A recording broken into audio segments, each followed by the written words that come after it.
Hello student, नमस्कार। आपका स्वागत है इस वीडियो के अंदर मेरे प्यारे प्यारे बच्चों। और मैं हमेशा की तरह ये उम्मीद करूंगा कि आप सभी के सभी बच्चे एकदम बढ़िया होंगे, मजे में होंगे, तंदुरुस्त होंगे और अपनी पढ़ाई लिखाई बहुत ही जोरों शोरों से, बहुत ही जबरदस्त तरीके से कर रहे होंगे। मैं बताता हूँ, मैं भी एकदम बढ़िया बेटा। तो यहाँ पर बेटा मैं आप लोगों के सामने वीडियो लेके आया हूँ जिसके अंदर मैं डिस्कशन करने वाला हूँ सीए इंटरमीडिएट एडवांस अकाउंटिंग का आरटीपी फॉर सितंबर 26 टाइम, जो इंस्टीट्यूट के द्वारा कुछ समय पहले ही रिलीज किया गया है। और रिवीजन टेस्ट पेपर जो होता है आरटीपी, वो हमेशा हमारे लिए इंपॉर्टेंट होता है करना, बिकॉज उससे हमें पता चलता है इंस्टीट्यूट के द्वारा कई बार उसमें कुछ न्यू क्वेश्चंस होते हैं, वो हमें अपने पास करने होते हैं। काफी क्वेश्चंस रिपीटेटिव नेचर के भी होते हैं, बट मैं यहाँ पर मैं आपके साथ पूरा ही आरटीपी डिस्कशन करूंगा, ठीक है ना। साथ के साथ में इस आरटीपी के अंदर बेटा कुछ जगहों में, 2-3 जगहों पे गलतियां भी है, वो भी मैं आप लोगों को गलतियां जो है अपनी तरफ से बता दूंगा कहाँ कहाँ पे एरर्स है, सो आप वो अपने एंड पे रेक्टिफाई कर सके, ठीक है ना। वीडियो को अंत तक सुनेगा ताकि आप लोगों की जो भी क्वेरीज है, जो भी डाउट्स है इस पर्टिकुलर आरटीपी के अंदर में, वो आप लोगों के रिजॉल्व हो जाएंगे बेटा, ठीक है ना। सो चलिए स्टार्ट करें जरा डिस्कशन को। यस सर, हम स्टार्ट करते हैं जरा वीडियो को। तो मेरे प्यारे प्यारे बच्चों, यहाँ पर मैं इंस्टीट्यूट के द्वारा रिलीज किया गया था पेपर नंबर 1 एडवांस अकाउंटिंग का आरटीपी।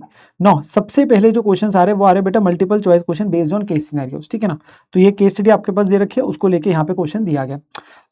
तो क्वेश्चन में आपके पास दिया हुआ है कैपिटल स्ट्रक्चर दिया हुआ है of March Limited as on 31 March 25, ठीक है ना। इस क्वेश्चन के अंदर में एक अपने पास में गलती है, मैं पहले ही उसको ठीक कर देता हूँ, ठीक है ना। यहाँ पर बेटा आप अपने पास में या तो सिक्योरिटी प्रीमियम को या पीएनएल को, किसी भी एक वैल्यू को 2 लाख से कम कर दीजिए, किसी वैल्यू को 2 लाख से कम कर दीजिए।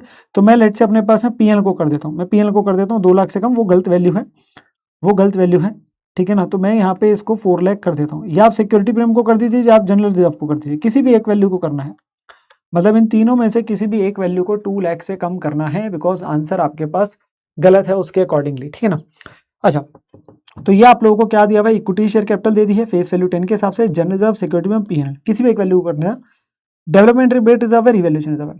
लोन दे रखा है 14% डिबेंचर है और अनसिक्योर्ड लोन में 9 लाख है, जिसमें से due with in 1 year 5 lakh rupees है, ठीक है। वो मतलब 1 साल के अंदर देना है, current maturities of long term borrowing जो बोलते हैं। फिर उसने बोला है जो शेयर होल्डर्स है मार्स लिमिटेड के, on the recommendation of the board of directors approve किया प्रपोजल टू बायबैक। तो ये बायबैक का आपके क्वेश्चन आ गया, the maximum number of shares at 30 पर शेयर। तो बायबैक का जो प्रपोज प्राइस है वो कितना हमारे पास 30 पर शेयर है। बेस्ड ऑन द इन्फॉर्मेशन जो सिनेरियो में आंसर द फॉलोइंग क्वेश्चन। तो क्या क्या क्वेश्चन है एक बार देख लेते हैं, फिर अकॉर्डिंग हम अपनी जो 3 टेस्ट कंडीशन है उसको सॉल्व करके और बाकी चीजें निकाल लेंगे। एक तो future equity shareholder funds मांग रहा है डेट इक्विटी रेशियो के हिसाब से, चलो। एक आपके पास मांगा मिनिमम इक्विटी कितनी मेंटेन करनी है आफ्टर दी बायबैक, एक ये मांगी गई है। एक मैक्सिमम नंबर ऑफ शेयर जो बायबैक कर सकते हैं as per section 68 companies act है। तो ये पे तो फिर तो तीनों टेस्ट लगाने पड़ जाएंगे, तो हम सॉल्व भी कर लेंगे, ठीक है ना। और एक और बायबैक का आपके पास बोला हुआ आउट ऑफ फ्री रिजर्व है, तो नॉमिनल वैल्यू कहाँ जाती है।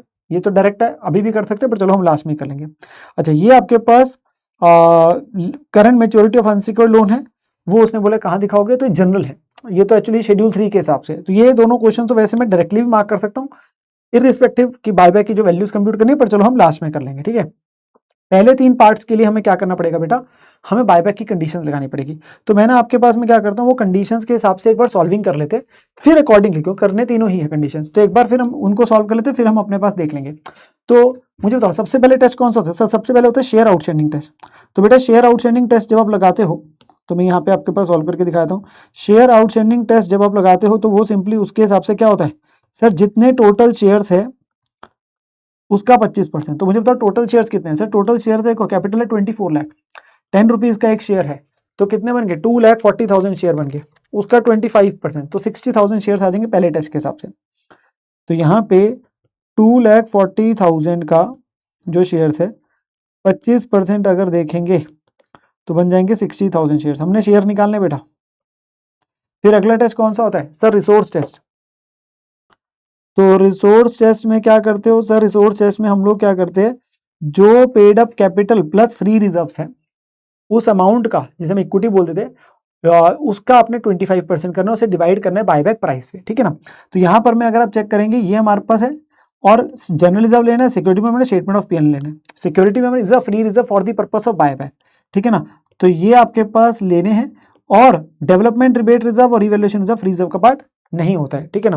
वो आपके पास फ्री रिजर्व का पार्ट नहीं है, तो वो आपके पास कंसिडर नहीं किए जाएंगे, वो आपके पास कंसिडर नहीं किए जाएंगे। तो अब यहाँ पे क्या करना है sir, 24 lakh plus 2160 plus 8 lakh plus 4 lakh, तो टोटल बना 5760। तो ये 5760 आपके पास क्या बन रही है बेटा, हमारे पास paid up capital plus free reserves है, उसका 25% हमने किया, ठीक है जी, उसका 25% हमने किया, 1440 आपके पास अमाउंट आएगा। इस 1440 को किससे डिवाइड करना है, नंबर ऑफ शेयर निकालेंगे। नंबर कैसे निकलेगा सर, 1440 को डिवाइड करेंगे जो बायबैक का प्राइस है, तो बायबैक का प्राइस है 30 जो हमें दिया हुआ था। बायबैक का प्राइस कितना है 30, तो अब 30 से डिवाइड कर देंगे, तो 30 से डिवाइड करेंगे 48,000 शेयर्स निकल के आएंगे बेटा। कितने निकल के आए 48,000 शेयर्स। तो ये टेस्ट 2 से आगे हमारा क्या होता है, paid up capital free reserves, security में part of reserve for the purpose of buyback, उस अमाउंट का 25% किया डिवाइड बाय बायबैक प्राइस किया। मैं सीधा वैल्यूज लिख रहा हूँ, रीजन भी हमें यहाँ पे एमसीक्यू के नजरिए से। और तीसरा टेस्ट क्या होता है बेटा, debt equity ratio test. Debt equity ratio test ना, प्लीज समझना, डेट इक्विटी रेशियो टेस्ट में हमारे पास में अब डेट कितना है। देखो डेट में आपका लोन फंड्स भी आ गए और जो अनसिक्योर्ड लोन है वो भी आ जाएगा, दोनों आएंगे।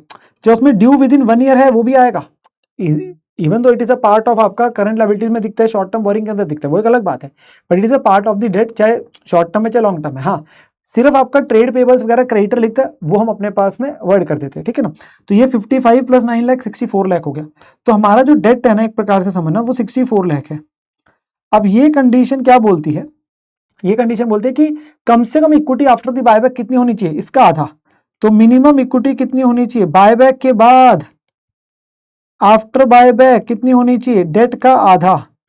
तो 64 lakh divided by 2 that is 32 lakh, ये होनी चाहिए। पर मुझे बताओ आज प्रेजेंट इक्विटी कितनी है सर, प्रेजेंट इक्विटी होती है जो टेस्ट 2 में ली जाती है। आज कितनी प्रेजेंट इक्विटी है, जो हमारे पास ये वैल्यू आ रही थी प्रेजेंट इक्विटी, दिस इज 5760। तो 57,60,000 आज आपकी प्रेजेंट इक्विटी है। और इसमें हम शॉर्टकट के हिसाब से करते हैं, पूरा आप एक्स और वाई लेके कर सकते हैं, पर हम यहाँ पे क्योंकि एमसीक्यू वाला केस है तो हम सीखते हैं। तो हम शेयर्स कैसे निकालते हैं, सीधा प्रेजेंट इक्विटी माइनस आपके पास में जो इक्विटी टू बी मेंटेन्ड है, minimum equity after buyback, divided by क्या करना है सर, जो शेयर का बायबैक प्राइस है plus face value. Face value कितनी थी 10 रुपीज है, शेयर की फेस वैल्यू कितनी है 10 रुपीज है, चाहे बायबैक का प्राइस 30 है। तो ये आपके पास आ जाएगा 5760 माइनस 32 लाख 2560 डिवाइडेड बाय 40। तो 64,000 शेयर बन जाएंगे इस टेस्ट के हिसाब से। इस टेस्ट के हिसाब से करने को साइमल्टेनियस इक्वेशन एक्स वाई लेके करते हैं, दिस द इजीएस्ट वे, ठीक है ना। अब हमने ये कर लिया, तो मुझे बताओ सब हम मैक्सिमम कितने शेयर बायबैक कर सकते हैं, तीनों में से जो लोएस्ट है, तो तीनों में से लोएस्ट है 48,000 शेयर। तो फाइनली जो हमारा बनेगा आंसर वो बनेगा 48,000 शेयर जो मैक्सिमम बायबैक कर सकते हो। अब हम देख लेते हैं बेटा जो इंस्टीट्यूट ने मतलब यहाँ पे केस स्टडी के अंदर क्वेश्चन पूछे वो क्या क्या पूछे हैं, ठीक है ना। सबसे पहला क्वेश्चन क्या है, देखो सबसे पहला क्वेश्चन है what will be the future equity shareholder funds of Mars limited as per debt equity. Future equity कितनी होती है, तो बेटा फ्यूचर इक्विटी सिंपली पता क्या होती है, यहाँ पे गलती मत करना, यहाँ पे गलती मत करना, तुम इस फॉर्मूले वगैरह के अंदर से ढूंढोगे नहीं। फ्यूचर इक्विटी होती है जो आपके पास में प्रेजेंट इक्विटी है, प्रेजेंट इक्विटी है उसमें से, ध्यान से, जितने शेयर्स इस टेस्ट के हिसाब से आपके पास आ रहे हैं डेट इक्विटी के हिसाब से, उसमें से जो उसकी फेस वैल्यू बनती है वो कहां चली जाएगी, फटाफट से बताओ सर। फेस वैल्यू तो हम भेजते हैं सीआरआर में, तो उतना माइनस करके जो वैल्यू आ रही है उतना माइनस करके जो value which is 5760 minus 64,000 shares into जो फेस वैल्यू 640। क्योंकि आप जब बायबैक कर रहे हैं, आप कहना क्या चाहते हैं, देखो फेस वैल्यू जितना कहां जाता है सीआरआर में जाता है, तभी तो आप अपने पास लेते हो, और बाकी 30 रुपीज से तो वैसे इक्विटी कम होनी है। तो सिंपली क्या होता है 5760, अगर मैं सिंपली बोलूं इसका आंसर कैसे आएगा 5760 जो आज आपके पास प्रेजेंट इक्विटी है minus 64,000 shares into 10 rupees, face value जितना वो सीआरआर में क्योंकि जाना होता है इसलिए माइनस हो जाएगा। तो 640 माइनस हो जाएगा 5760 माइनस 640, तो 5120 आपके पास बनेगा इसका आंसर। तो answer will be B, answer will be B, ठीक है। फिर उसने पूछा what will be the minimum equity to be maintained by Mars limited after the propose buyback of shares. तो बेटा कम से कम इक्विटी आपके पास कितनी मेंटेन होनी चाहिए, तो ये again debt equity ratio test में आ गया, मिनिमम इक्विटी वही निकालते हैं after buyback.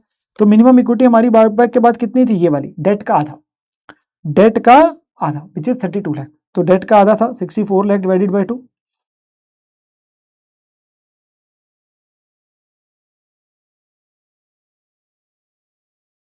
That is 32 lakh, that is 32 lakh, ठीक है। तीसरा है question what will be the maximum number of share that can be bought back as per section 68। तो तीनों टेस्ट अप्लाई करने के बाद जो वैल्यू आएगी, तीनों टेस्ट अप्लाई करने के बाद कौन सी वैल्यू आ रही थी सर 48,000 शेयर, कितने आ रहे थे 48,000 शेयर। तो 48,000 शेयर आपके पास में फाइनल आंसर था हमारा, तो वो था ऑप्शन नंबर बी, वो था option number B.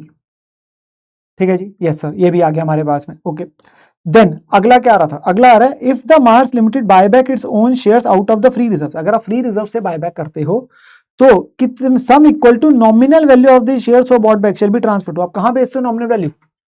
Sir nominal value हमने जितने शेयर्स की बायबैक करी, अगर हम फ्री रिजर्व से ही कर रहे हैं तो हमें कहां ट्रांसफर करना था? CRR कैपिटल रिडम्पशन रिजर्व में, ठीक है ना।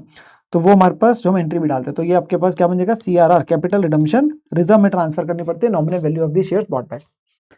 फिर पूछ रहा है जो करंट मेच्योरिटी थी of unsecured loan as per schedule 3 वो क्लासिफाई कैसे होगी?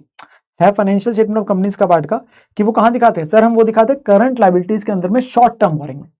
करंट लायबिलिटीज में शॉर्ट टर्म बोरिंग, देखो उसने एक ऑप्शन दिया करंट लायबिलिटीज, वैसे सही भी है, मेन हेडिंग तो करंट, बट उसने दे दिया शॉर्ट टर्म बोरिंग जो स्पेसिफिक है, तो आंसर क्या बनेगा? Short term borrowing.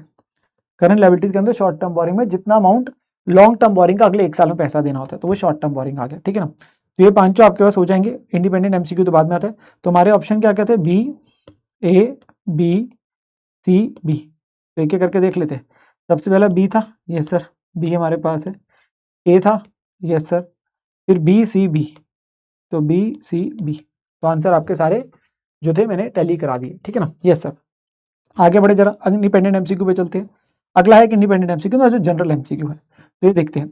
वो कहता है बेटा इस क्वेश्चन के अंदर में S limited is engage in the manufacture of lithium ion batteries for the electric cars, ठीक है जी।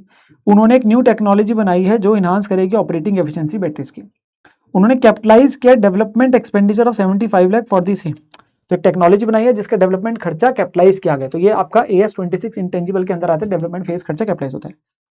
फिर उसने बोला उन्होंने एस्टिमेट किया कि जो लाइफ है टेक्नोलॉजी की जो है वो 4 साल है, मतलब इससे जो हमें बेनिफिट मिलेगा 4 साल तक मिलेगा, और कैश फ्लोज जो जनरेट होंगे इन 4 सालों में वो बता दिए कितने कितने कैश फ्लो जनरेट होंगे। तो ऑब्वियसली अगर लाइफ दी और कुछ नहीं बोला फिर तो हम स्ट्रेट लाइन मेथड बोलते हैं। अदरवाइज क्या होता है, अगर हमें कैश फ्लोज दे रहे हैं तो फर्स्ट प्रेफरेंस क्या है? जो कैश फ्लोज की रेशियो है उसमें अमोर्टाइज करते हैं, ठीक है ना। अब यहाँ पूछा क्या, amortisation charge during the first year of the technology life. उसमें फर्स्ट ईयर ही पूछा बेटा, फर्स्ट ईयर पूछा। तो मुझे बताओ फर्स्ट ईयर के कैश फ्लोज तो 30 लाख है, टोटल 4 सालों के कितने हैं? 30 प्लस 40 55 और 35, इस रेशियो में करना है ना। तो टोटल बने 30 प्लस 40 प्लस 55 प्लस 35, तो टोटल कैश फ्लो है 160। तो इफेक्टिवली हम जो अमोर्टाइज करेंगे बेटा वो करेंगे 75 लाख हमारी कॉस्ट है, इनटू पहले साल का कितना है कैश फ्लो 30 लाख, और टोटल कितने चारों सालों के 1 करोड़ 60 लाख। तो हम रेशियो में करते हैं ना 30:40:50:35, ठीक है ना, 50:35। तो उस रेशियो में करना, तो पहले साल का कितना होगा 30 lakh divide by 1 crore 60 lakh total. तो ये हमारे पास निकल के आ जाएगा। फर्स्ट ईयर पूछा बेटा, प्लीज इसमें ध्यान देना, फर्स्ट ईयर पूछा है, कौन सा ईयर पूछा, गलती मत कर देना। तो 75 × 30 डिवाइडेड बाय 160, आपके पास 14,62,500 14,06,250 1406,250 ये निकल के आ रहा है 1406, तो आंसर डी हो जाएगा, आंसर डी हो जाएगा। चेक कर लेते, डी है, यस सर, डी आंसर दे रखा, ठीक है ना, यस सर, वो आ गया। तो रेशियो ऑफ कैश फ्लोज में करते हैं, फर्स्ट ईयर का पूछा था। देन अगला क्या कह रहे हैं सर, अगला कह रहे हैं क्रॉपेक्स लिमिटेड कंपनी का नाम दिया, उनके पास एक प्रॉपर्टी है, but is unsure about how to account for that. हमारे पास एक प्रॉपर्टी पड़ी, हमें नहीं पता उसकी अकाउंटिंग कैसे करें, तो आपसे पूछेगा। कहते हैं टेनेंट हाउस हैज कॉस्टेड जो है 15 lakh to the company 5 years ago, मतलब जो वो प्रॉपर्टी थी और जो जगह थी वो आपने 15 लाख रुपए की आपकी कॉस्ट पड़ी थी 5 साल पहले। प्रॉपर्टी फ्री होल्ड है, ठीक है, एंड वो लेट आउट करिए प्राइवेट इंडिविजुअल्स को फॉर 6 मंथ पीरियड, और हमने उसे किराए पे चढ़ाया, और उसकी आज मार्केट वैल्यू कितनी है 1750। क्या अकाउंटिंग ट्रीटमेंट होनी चाहिए प्रॉपर्टी की? तो बेटा प्लीज मेरी बात समझना, अगर हमारे पास कोई प्रॉपर्टी पड़ी है, देखिए अगर तुम्हारा काम ही खरीदने बेचने का तो मैं बोलूंगा ना इन्वेंट्री है, ओके, फिर हमारा AS2 लगता है। अगर मैं अपने पास उसके अंदर बिजनेस कर रहा हूँ, बिजनेस पर्पस के लिए, जैसे फैक्ट्री बिल्डिंग है, ऑफिस बिल्डिंग है, तो मेरे पास बात है वो AS10 में आता है, प्रॉपर्टी प्लांट एंड इक्विपमेंट में फाइन होता है। तो वहाँ 2 मॉडल लगते हैं, कॉस्ट मॉडल है, रिवैल्यूएशन मॉडल है। और अगर मैंने जो जगह ली है वो इस पर्पस के लिए लेके मैं आगे किराए पे दूंगा, मतलब मैं बिजनेस पर्पस के लिए यूज नहीं कर रहा, मैं आगे रेंटल पर्पस के लिए है या कैपिटल एप्रिसिएशन है, तो वो होती है इन्वेस्टमेंट प्रॉपर्टी। तो यहाँ पे आपके पास जो जगह है ना वो आपने लेट आउट के लिए है, तो वो इन्वेस्टमेंट प्रॉपर्टी हो गई। अब इन्वेस्टमेंट प्रॉपर्टी जो होती है ना,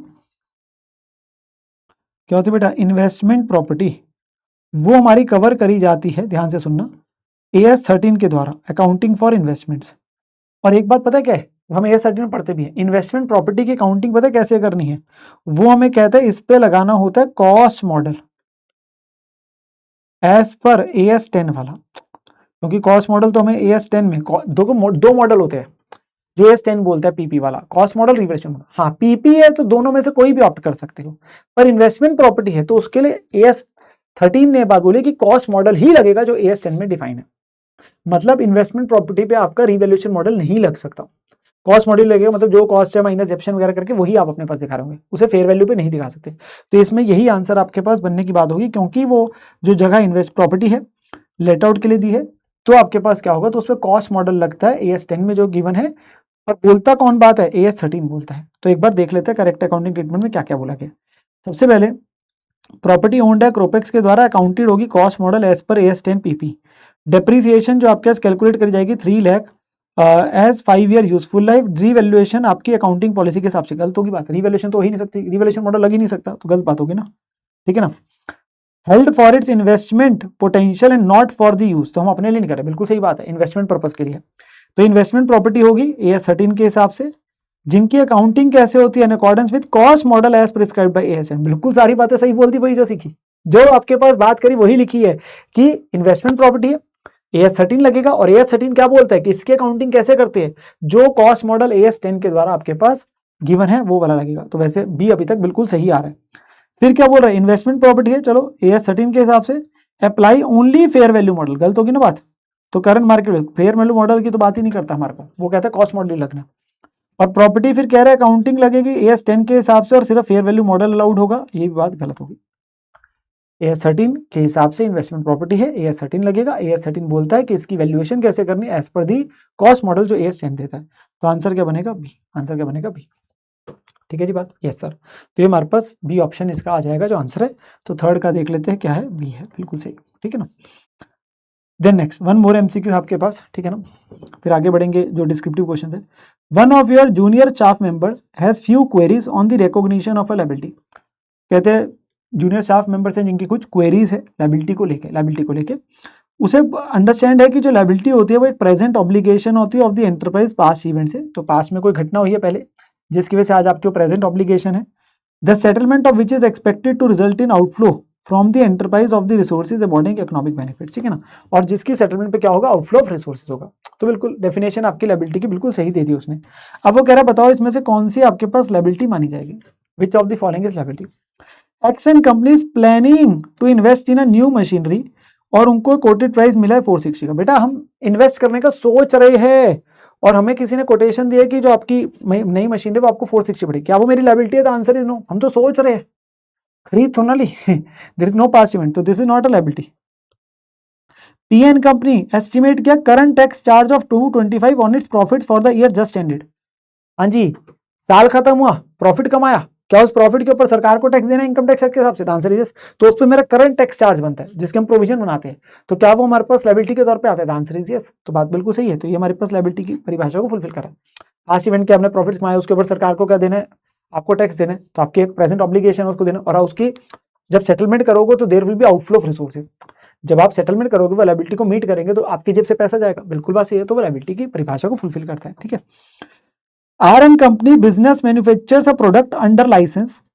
In 8 months time the license is due to expire. हम प्रोडक्ट बनाते हैं, लाइसेंस ले रखे, 8 महीने के अंदर लाइसेंस आपका एक्सपायर होगा, 8 महीने बाद होगा, 8 महीने बाद होगा। And R will have to pay 154 to get the license. जब लाइसेंस एक्सपायर होगा तो लाइसेंस को रिन्यू कराने का इतना खर्चा लगेगा। क्या हो गया लाइसेंस एक्सपायर? नहीं हुआ सर, अभी थोड़ी ना हुआ है। बात समझो, लाइसेंस आपका 8 महीने बाद होगा, उसके बाद रिन्यूअल फीस देनी पड़ेगी, तो अभी से कैसे लायबिलिटी आ जाएगी? नहीं होगा।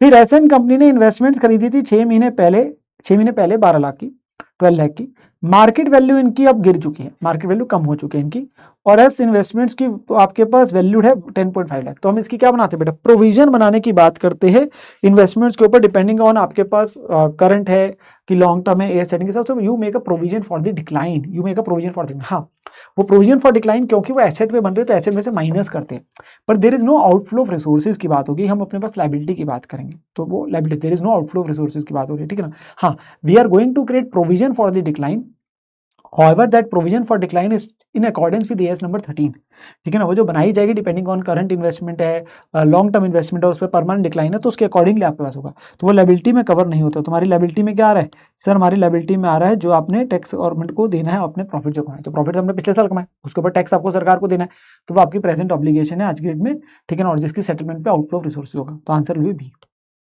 तो आंसर विल बी, बिल्कुल सही आंसर है, ठीक है ना। अच्छा जी, फिर आते हैं डिस्क्रिप्टिव क्वेश्चन। सबसे पहले आपके पास में आ रहा है बेटा एप्लीकेबिलिटी ऑफ एएस को लेके, ठीक है ना। तो क्वेश्चन क्या है, any country can become IFRS compliant, कोई भी कंट्री आईएफआरएस कंप्लायंट बन सकती है इधर या तो थ्रू एडॉप्शन या कन्वर्जेंस। जैसे इंडिया ने क्या अडॉप्ट किया बेटा, कन्वर्जेंस प्रोसेस किया था, काफी कंट्रीज ने अडॉप्शन। तो ये होता क्या था, एडॉप्शन है एज इट इज, जो हमारे आईएफआरएस बने हैं जो इंटरनेशनल बोर्ड ने दी है, आप उसे एज इट इज अपनी कंट्री में अडॉप्ट कर लीजिए, ठीक है ना, एज इट इज लगा दीजिए अपनी डेट बता के। और कन्वर्जेंस होता है कि आप अपने ही स्टैंडर्ड्स बनाएंगे, उनको बेस लेके, थोड़ी बहुत ही अपने देश की इन्वायरमेंट को, इकोनॉमिक इन्वायरमेंट को देखते हुए, टेक्नोलॉजी को देखते हुए थोड़े बहुत ही चेंजेस कर लेंगे, ठीक है ना। पर बेस क्या होगा, इंटरनेशनल स्टैंडर्ड्स होगा, अपने बना देंगे, उसे बोलते हैं कन्वर्जेंस प्रोसेस, ठीक है ना। तो यहाँ पे आपसे कह रहा है explain the adoption process, explain the convergence process and explain the benefits of being IFRS compliant. तो इनका बता दो, एडॉप्शन प्रोसेस क्या है, एज इट इज लगाना, जो आईएफआरएस हमारे जो इंटरनेशनल अकाउंटिंग बोर्ड ने दिया उन्हें एज इट इज अपने पास लगाना, वो होता है एडॉप्शन प्रोसेस। तो एक बार आंसर पढ़ लेते हैं, जनरल थ्योरेटिकल है। तो एडॉप्शन है country sets a specific time table, time table बताएगी हम कब लगाएंगे, when the specific entities would be required to use the IFRS as issued by IESB, मतलब एज इट इज IFRS लगाना जो IESB ने दिया। IFRS मतलब international financial reporting standards, and IESB international accounting board जिसने वो अपने पास में दे रखे, तो वो आपके पास एज इट इज लगाना, वर्ड होता है एडॉप्शन।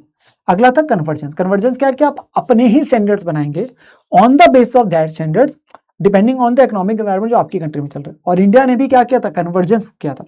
तो convergence means that country will develop, country अपने खुद के हाई क्वालिटी स्टैंडर्ड्स बनाएंगे and there would be alignment of the standards of different standard setters with certain rate of compromise, थोड़ा बहुत डेविएशन होगा, जिसे हम वैसे टेक्निकली कार्विन एंड काउटवर्ड बोलते हैं कि थोड़ा बहुत डेविएशन होना, ठीक है ना। Bye adopting the requirement of the standards either fully और पार्टली। इंडेस जो है वो आपके सिमिलर टू आईएफआरएस है, इंडेस उसी पे बने। सर इंडेस हम तो एएस पढ़ते हैं बेटा, इंडेस ये फाइनल में सिखाए जाते हैं आपको, वहां मैं सिखाऊंगा आपको, तो वो इंडेस हमारे फाइनल में आते हैं, ठीक है ना। तो आप इंटरमीडिएट में ये सीखते हैं, तो वो आईएफआरएस के जो बेस पे स्टैंडर्ड बने इंटरनेशनल स्टैंडर्ड्स के बेस पे, वो है हमारे Indian accounting standard, that is Ind AS, ठीक है ना, विद फ्यू चेंजेस को लेके ताकि वो सूटेबल हो इंडियन एनवायरमेंट को लेकर, तो दैट इज कन्वर्जेंस। तो इंडिया ने क्या किया था, कन्वर्जेंस किया था, इंडिया ने क्या किया था, कन्वर्जेंस किया था, ठीक है। तीसरा पूछा था आपके पास में सवाल, बेनिफिट्स बताओ आईएफआरएस कंप्लायंट के क्या होंगे। ऑब्वियसली यार आप इंटरनेशनली जो फाइनेंशियल स्टेटमेंट्स है कंपनीज उनके साथ कंपैरिजन कर पाते हैं, ठीक है ना। आप जो लिस्टिंग है ग्लोबल स्टॉक एक्सचेंज में वहां पे आपके साथ ही है, फॉरेन इन्वेस्टर्स आपके पैसा लगाना पड़ते हैं, ट्रांसपेरेंसी रहती है, तो वो सारे आपके फायदे हैं, ठीक है ना। तो है improve the investor confidence across the world with transparency and comparability, ये प्रूव्स द कंपैरिजन जो आपके पास होता है, ठीक है ना। ग्रुप कंसोलिडेशन आसान हो जाएगी, क्योंकि अगर आपके कोई फॉरेन सब्सिडीज वगैरह है तो उन्होंने भी सेम स्टैंडर्ड्स पे किताब बनाई, हमने भी बनाई है, तो वो आपके आसान हो जाती है, ठीक है ना। Acceptability of financial statement by the stock exchanges across the globe which will facilitate listing of the Indian companies to international stock exchanges. तो आपकी financial statements obviously foreign stock exchange में होगी, बिकॉज आपने जो अपनी फाइनेंशियल स्टेटमेंट बनाई है वो इंटरनेशनल स्टैंडर्ड्स के हिसाब से बनाई है, तो आप अपने पास लिस्टिंग करा सकते हैं। अदरवाइज आपको पहले अलग से बनानी पड़ती थी, तो वो प्रॉब्लम्स आती थी जब हम सिर्फ एएस बेस पे करते थे, ठीक है ना। So this are the certain benefits जो यहाँ पे आ रहे थे, ठीक है जी, यस सर। देन अगला जो कार्य बेटा that is framework for preparation and presentation of financial statements को लेके क्वेश्चन है, क्वेश्चन नंबर 6, ठीक है जी। तो ये क्वेश्चन देखते क्या है, कह रहे जी Giant Limited entered into a binding agreement with Tiny Limited to buy a custom made machine of 1 lakh rupees at the end of 25-26।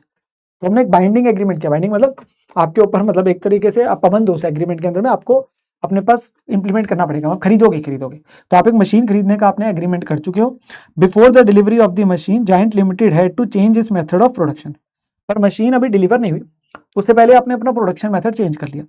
New method will not require the machine order, और हमें machine की आवश्यकता नहीं होगी, and उसको जैसे ही आएगी scrap कर देंगे, मतलब जैसी मशीन जिस दिन आएंगे हम कूड़े के भाव गिर देंगे उसे, स्क्रैप कर देंगे उसे, और उसकी स्क्रैप वैल्यू भी क्या एक्सपेक्टेड नहीं है। हमसे कहता है अकाउंटिंग ट्रीटमेंट बताओ और एंट्री बता दी, ये बिल्कुल डिट्टो क्वेश्चन हमने क्या है पहले ही बहुत बार आर्टिकल, तो this is a similar question, this is not a new question. तो इसमें हम क्या बोलते हैं बेटा, आप अपने पास में इसमें ये नहीं बोलेंगे कि हम इसे एसेट दिखाने की बात करेंगे, क्यों दिखाएंगे भाई एसेट, मशीन आते ही वो आपका नुकसान है पूरा, क्योंकि मशीन तो इस्तेमाल ही नहीं होती। एसेट क्या, जिससे फ्यूचर इकोनॉमिक बेनिफिट मिलने हैं, तो आपका एक खर्चा है और इसके कॉरेस्पॉन्डिंग आप लायबिलिटी क्रिएट कर देंगे, ठीक है ना। तो यहाँ पे वही है, liability is recognise when outflow of resources जो है आपके पास में एंटिसिपेट किया जा सकता है और वैल्यू को रिलायबली मेजर किया जाता है। तो यहाँ हम क्या बनाएंगे, लायबिलिटी बनाएंगे 1 लाख की, ठीक है जी। दूसरी बात जो है, यहाँ पे इकोनॉमिक बेनिफिट तो आपको मिलना नहीं है, तो जो आपके पास एक्सपेंस के तौर पे दिखेगा रादर देन एसेट के तौर पे, ठीक है। तो इंटायर अमाउंट जो मशीन का है वो आपका एक एक्सपेंस ही दिखेगा, this is not an asset, this is an expense, ठीक है ना। तो anti company loss on change in production method to Gamma limited, तो गामा लिमिटेड लायबिलिटी दिखा दी, क्रेडिट रिकॉर्ड कर लिया और लॉस डेबिट हो गया, और लॉस कहाँ चला जाएगा बेटा, पीएनएल में, तो पीएनएल टू लॉस।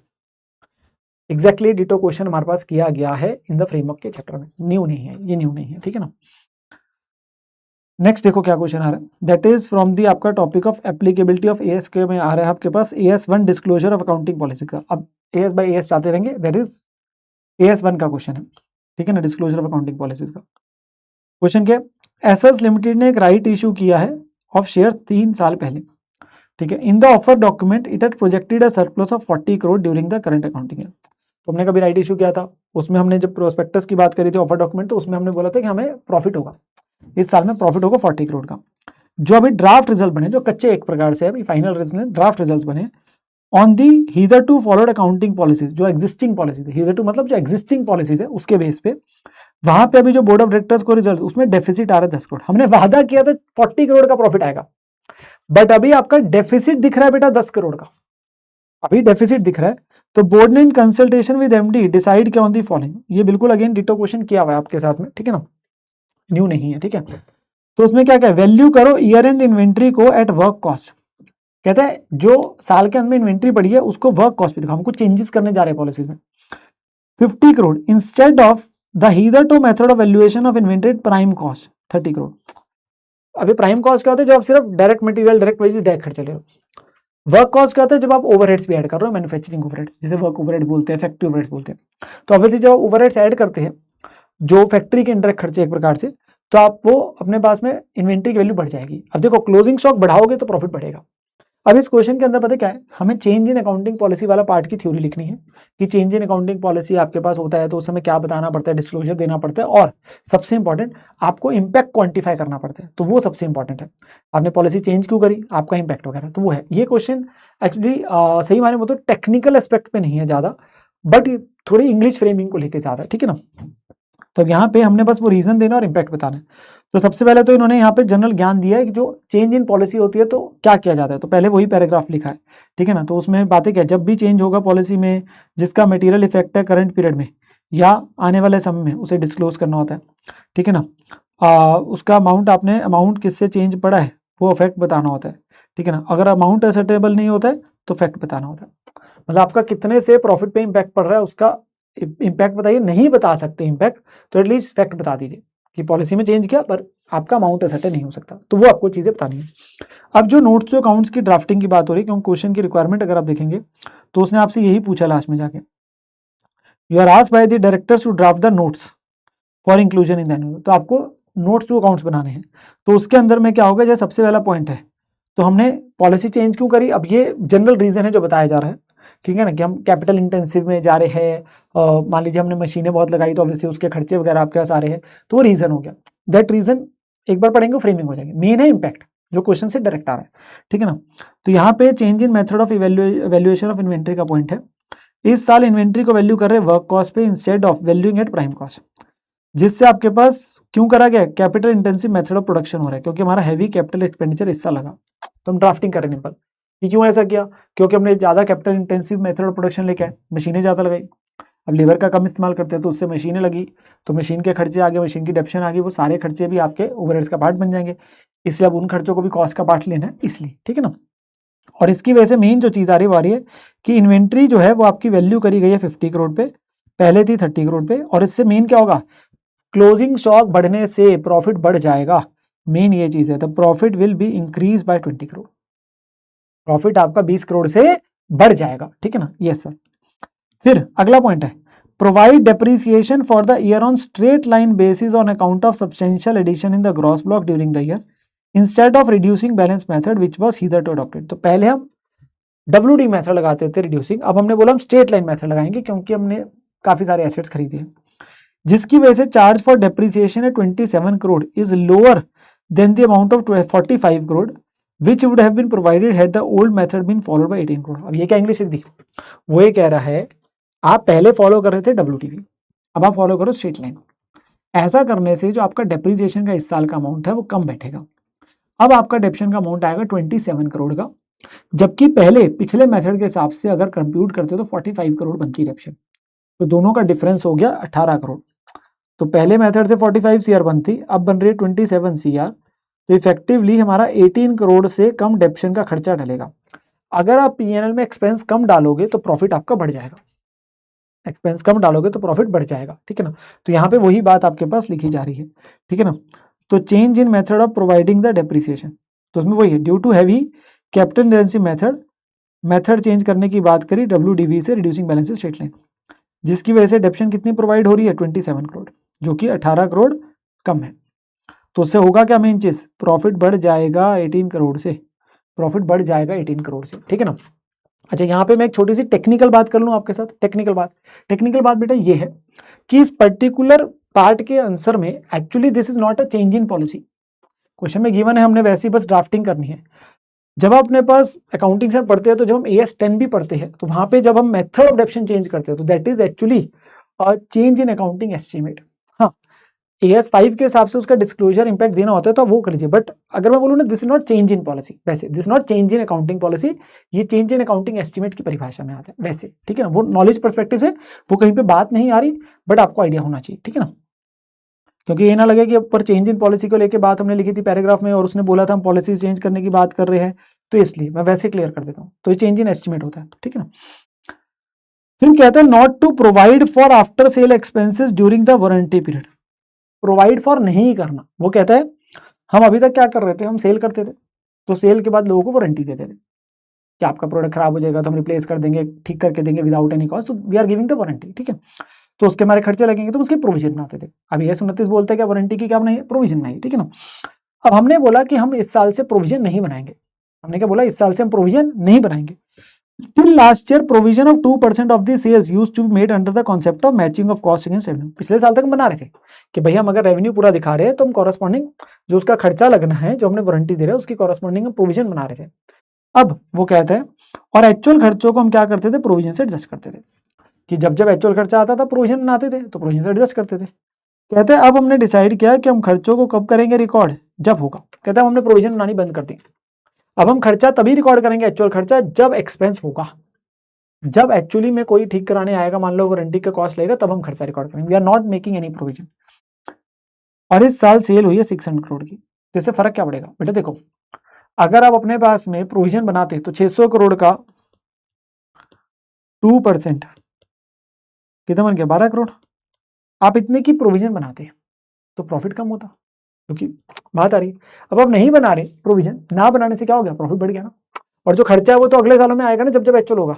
तो इस साल तो effectively you are not making provision due to which you are not recording expense of 12 crore, जो आप प्रोविजन बनाते ना करने की वजह से आपका प्रॉफिट 12 करोड़ से बढ़ जाएगा। बस वही है, वही इंग्लिश पढ़ लेते हैं। यहाँ पे क्या लिखी है, कहता है provision for after sale expenses during warranty period का पॉइंट है the company has been providing 2% sales for meeting after sale expenses during the warranty period.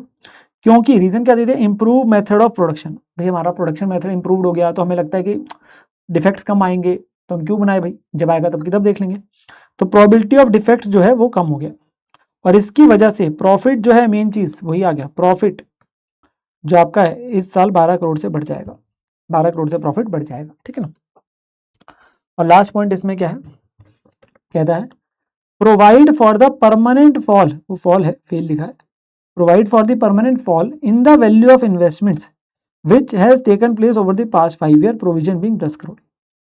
अब ये ना पिछले सालों से ना प्रॉफिट बढ़ रहा था, पिछले सारे पॉइंट से, इससे प्रॉफिट कम होगा। वो कह रहे हैं AS 13 में हम पढ़ते हैं ना कि अगर लॉन्ग टर्म इन्वेस्टमेंट है तो उसको कॉस्ट पे दिखाना है, बट अगर परमानेंट डिक्लाइन है तो उसकी प्रोविजन हो। ये वो कह रहे हैं कि आपके इन्वेस्टमेंट्स में डिक्लाइन आया, परमानेंट आपके पास डिक्लाइन आया, तो उसकी प्रोविजन बनाओ। अब प्रोविजन बनाने से प्रॉफिट कम होगा, ठीक है ना, प्रोविजन बनाने से प्रॉफिट कम होगा। तो ये कह रहा है तो fall in investments, company has decided to provide 10 crore for permanent fall in the value of investments, जो पिछले 5 सालों में है, और इससे क्या होगा, प्रोविजन से प्रॉफिट कम हो जाएगा बाय 10 करोड़, प्रॉफिट कम हो जाएगा बाय 10 करोड़। तो ये पॉइंट हमारे पास आ जाता है, ठीक है ना। तो क्वेश्चन ओवर हो जाएगा।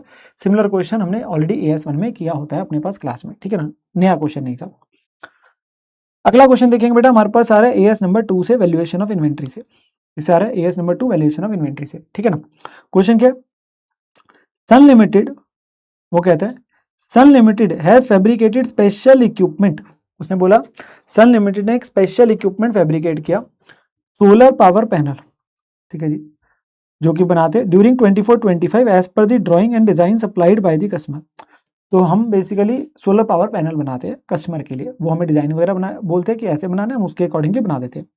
However due to liquidity crunch, customer has requested the company for postponement in the delivery schedule and requested the company to withhold the delivery of finished goods and discontinue the production of the balance item। अब जो हमारा customer है जिसके लिए हम बनाते हैं, उसको पैसे की किल्लत है, लिक्विडिटी क्रंच है तो उसने हमें क्या बोला, जो बन चुके हैं उनकी पोस्टपोन कर दो डिलीवरी, जो बन चुके हैं अभी नहीं चाहिए मुझे, और जो बना रहे हो उनको रोक दो, मत बनाओ, और जो बने पड़े हैं वो भी मैं देखूंगा कब लूंगा, और जो आपके पास बन रहे हैं उनको भी रोक दो, उनको भी रोक दो। उसने ये बोला कि पोस्टपोन कर दो डिलीवरी शेड्यूल में, रिक्वेस्ट किया कि विदहोल्ड कर दो डिलीवरी, मतलब रोक दो, अभी डिलीवरी मत करो मुझे, और डिसकंटिन्यू कर दो बाकी की प्रोडक्शन, ठीक है ना। नीचे क्या बोलता है, जिसकी वजह से details of the customer balance and the goods जो हमारे पास पड़े हैं work in progress and finish goods, वो बता रहा है। अब कह रहा है उस कस्टमर के हिसाब से जिसके लिए हम बना रहे थे सोलर पावर पैनल, उसके लिए क्या क्या चीज है। देखो, एक तो है जो बन रही है, तो सोलर पावर पैनल जो WIP में जो बन रही है वो 85 लाख का उस पर खर्चा लग चुका है, जो बन चुके हैं और जब तो उसके डिलीवर नहीं करे वो 50 है, तो ये इन्वेंट्री होगी। और जो हम ऑलरेडी बेच चुके थे, जिसके नाम का डेटर दिख रहा है, जो हम ऑलरेडी बेच चुके थे और जो पैसे अब तक नहीं मिले, एक प्रकार का डेटर है वो हमारा, वो इतने का है। अब ये दोनों मेरी क्या होगी बेटा, ये इन्वेंट्री है। इन्वेंट्री दो प्रकार की होती है ना, वैसे तो 3 होती है, raw material, WIP, finish goods. यहाँ 2 दे रखे, WIP और FG, एक बन रहा है एक बन चुका है, ठीक है। अब उसने नीचे क्या बोला, the petition for winding up against the customer has been filed during 25-26। अगले साल जाके अपने पास में उसने क्या बोला, मतलब जो 25-26 में आपके बोला, जो करंट ईयर की बात हो रही है, ये था हमारा ईयर। उसने बोला पिटीशन जो है फाइल करी गई है by Sun limited, comment with their explanation on the provision जो बनाई जाएगी 205 लाख की included in sundry debtors, finish goods and WIP in the financial statements as per ASU। वो कहता है बताइए प्रोविजन वगैरह की बात करिए। अब प्लीज समझना, जो डेटर है उसकी तो अलग बात है, बाकी इन्वेंट्री में WIP और FG है। अब देखो जो इन्वेंट्री है ना, उसका नियम ऐसा मत बोले कि अगर हम अपने पास में सीधा प्रोविजन पूरे की बना देंगे, नहीं भाई, लॉजिक से चलना। लॉजिक क्या है, रूल लगाओ। रूल क्या है सर, रूल है सिंपल सा हमारा, AS2 बोलते हैं इन्वेंट्री को वैल्यू करना है लोअर ऑफ कॉस्ट और NRV। ये दोनों हमारी इन्वेंट्री है, तो इनको किस पे दिखाना है, कॉस्ट और NRV विच इज लोअर। ये इनकी कॉस्ट लग चुकी है अब तक, तो कॉस्ट कितनी बन चुकी है, ऑलमोस्ट 140 लाख। अब इसकी NRV कितनी है, उससे हम कम पे दिखाएंगे। अब यहाँ 2 केसेस है, मान रहे हैं हम लोग, अगर NRV इसकी हमें लगता है कि मार्केट में बिक जाएगा, चाहे हमने उसके कहने पे डिजाइन पे बना रहे हैं, हम उसके कहने पे डिजाइन पे बना रहे हैं, बट मार्केट में हमें लगता है मार्केट में और भी तो कोई खरीद लेगा, मार्केट में और कोई खरीद लेगा, तो उसकी NRV जो मार्केट वैल्यू ज्यादा है। तो अगर मार्केट वैल्यू ज्यादा है तो मैं कॉस्ट पे ही दिखाऊंगा, तो इसका कोई लॉस रिकॉर्ड नहीं करूंगा ना फिर तो। भाई अगर मार्केट वैल्यू ज्यादा है, NRV ज्यादा है, तो हम कॉस्ट पे दिखाएंगे, और कॉस्ट इतनी है, तो कॉस्ट अगर इतनी है उस पर दिखाएंगे तो इसका कोई लॉस रिकॉर्ड नहीं होगा। या फिर अगर मैं बोलता हूँ ये सिर्फ इसी कस्टमर के लिए बन रही थी, मार्केट में तो इसका कोई कस्टमर ही नहीं होगा, तो 0 हो जाएगा, मतलब ये हमारे पास कोई फायदा नहीं, हमारा पूरा डेड लॉस है, इसकी कोई NRV नहीं। तो अगर NRV 0 है फिर ऑब्वियसली आप 0 पे दिखाओगे, मतलब फिर आपका सारा लॉस रिकॉर्ड हो जाएगा, ये सारे का सारा। तो ये बात हुई इन्वेंट्री की, 2 केस बनाने पड़ेंगे। और डेटर के केस में तो प्रोविजन बनाने की हम बात कर देंगे, आपके पिटीशन फाइल करते हैं हमें लगी रहा है पैसे नहीं मिलेंगे, तो हम उसकी प्रोविजन बनाने की बात कर देंगे, और डाउटफुल डेट। तो यहीं पे आंसर में एक बार पढ़ते हैं क्या क्या इंग्लिश लिखी है उन्होंने वो इंग्लिश लिखी है, मेन बातें पढ़ लेते हैं। सबसे पहले देखो क्या लिखा है, सन लिमिटेड जो है वो एक मैन्युफैक्चरर सोलर पावर पैनल है। फिर उन्होंने ना AS2 इन्वेंट्रीज के हिसाब से इन्वेंट्री की परिभाषा दी है, तो ये उन्होंने क्या दिया, डेफिनेशन ऑफ इन्वेंट्री।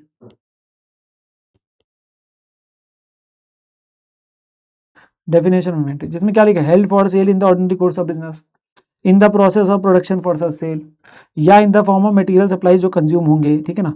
तो जो सोलर पावर पैनल है जो स्टॉक में है वो हमारा इन्वेंट्री है, और इन्वेंट्री का नियम क्या है, लोअर ऑफ कॉस्ट और NRV, ये नियम है, ठीक है जी, ये हमने बातें करी। अब उसने बोला क्योंकि कस्टमर ने पोस्टपोन कर दिया delivery schedule due to liquidity, तो इंटायर कॉस्ट जो है वो हमारे पास इन्वेंट्री में दिख रही होगी। तो जो भी हमारा खर्चा लग चुका है इन्वेंट्री का पार्ट है, इंटायर कॉस्ट इनकर्ड इन्वेंट्री का पार्ट है, ठीक है। सोलर पावर पैनल तो हमारे पास ही पड़े जिसे मार्केट में बेचेंगे, हेंस कंपनी को इन्वेंट्री को किस पे वैल्यू करना है, यस 2 के हिसाब से, that is lower of cost और एनआरवी। तो हमारे पास वैल्यू किस पे करना है, लोअर ऑफ कॉस्ट और एनआरवी पे। अब वो कहता है though the goods for produce as per the specification of the buyer, बनाए उसके हिसाब से है, the company should determine the NRV of these goods in the market and value the goods accordingly. तो क्या करो, एनआरवी डिटरमिन करो, NRV determine करो। लोअर ऑफ कॉस्ट और एनआरवी के लिए क्या चाहिए होगा, कॉस्ट तो पता ही है, एनआरवी चाहिए, ठीक है। फिर कहते हैं change in the value of such solar panel should be provided for in the absence of NRV, जो है एज्यूमिंग की कॉस्ट कम है, the company shall value its inventory as per AS two cost.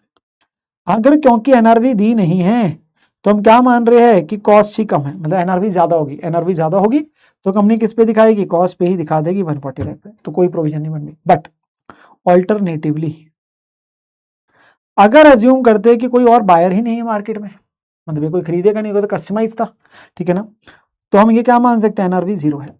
और अगर हमने एनआरवी जीरो मानी तो पूरे आपके पास जो स्टॉक है उसकी प्रोविजन बन जाएगी। तो जीरो पे दिखाना है तो पूरे अमाउंट की प्रोविजन बना देंगे। अब दो केस बना दी, एनआरवी ज्यादा, एनआरवी जीरो, ठीक है। और रही बात डेटर की, जो बाकी पैसे लेने थे, सिंस कंपनी ने उसके लिए तो पिटीशन फाइल कर दी है, ठीक है, तो प्रोबेबल है कि अमाउंट आपका नहीं मिलना है, हेंस उसकी क्या बन जाएगी, प्रोविजन बन जाएगी इन the books against the debtor amount, उसकी क्या बन जाएगी, प्रोविजन।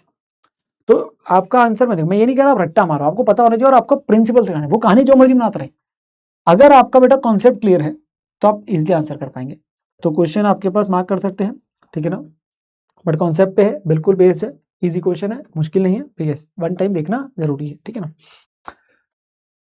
अगला आपके पास आ रहा है बेटा हमारे पास question from AS3 cash flow statement को लेके है, इसको लेके कैश फ्लो स्टेटमेंट को लेके, ठीक है ना। क्वेश्चन के from the following information prepare cash flow statement of MX limited for the year ended 31 March 26 by using indirect method से करना है। तो इनडायरेक्ट मेथड से आपको कैश फ्लो बनानी है। बैलेंस शीट दे दी 31 मार्च 25, 31 मार्च 26, तो बेटा क्या हो गया, ये ओपनिंग और क्लोजिंग बैलेंस शीट आपके सामने गिवन है, ये ओपनिंग है, ये क्लोजिंग है, ताकि डिफरेंस वगैरह में कोई दिक्कत ना हो, लिख लो। लायबिलिटीज, शेयर कैपिटल है, रिजर्व्स है, PL है, ठीक है, डिबेंचर है, क्रेडिटर है, प्रोविजन फॉर टैक्स है, तो लायबिलिटी साइड आ गई। एसेट साइड में बेटा ग्रॉस ब्लॉक और माइनस डेप्शन अलग अलग दिया हुआ है, तो कॉस्ट अलग है, एक्यूमुलेटेड डेप्शन अलग है, नेट दे दिया। स्टॉक बुक डेट्स मतलब डेटर, कैश एंड बैंक जिसे टैली करना है।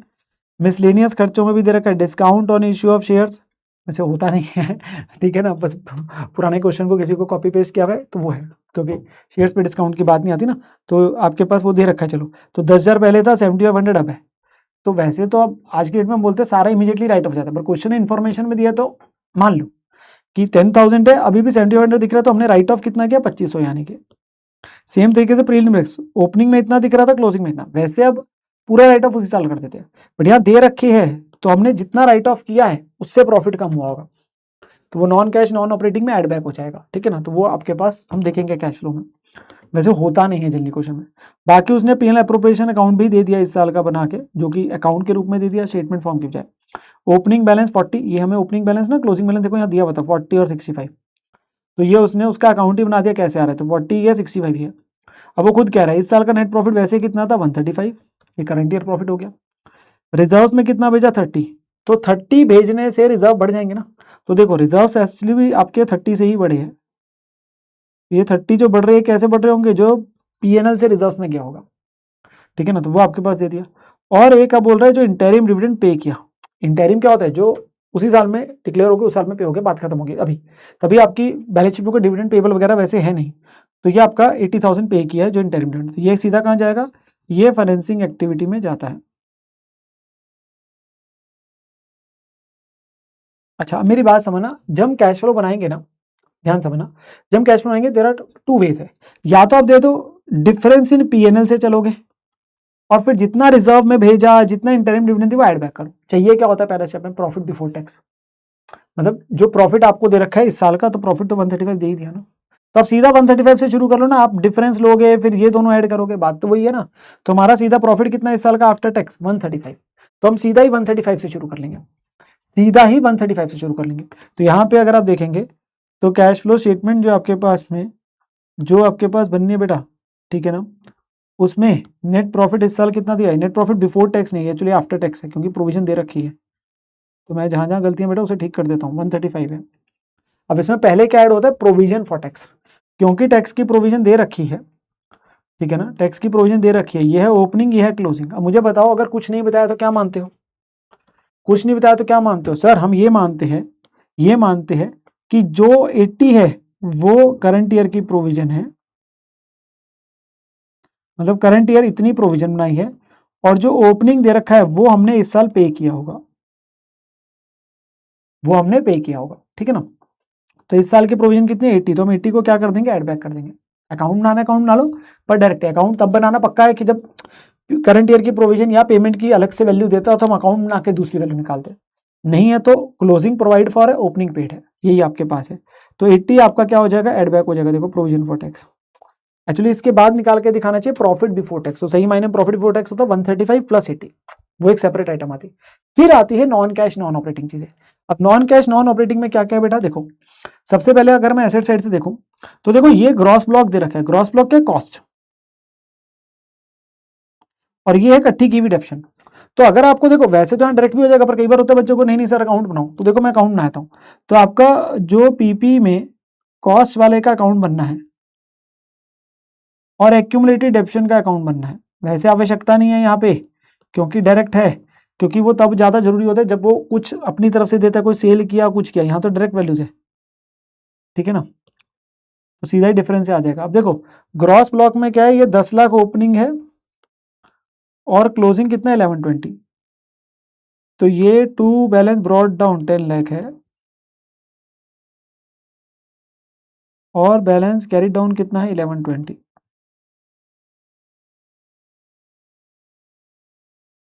ठीक है जी, यस सर। और डेप्शन कितनी है 370 और 460, तो ये बैलेंस ब्रॉड डाउन है 370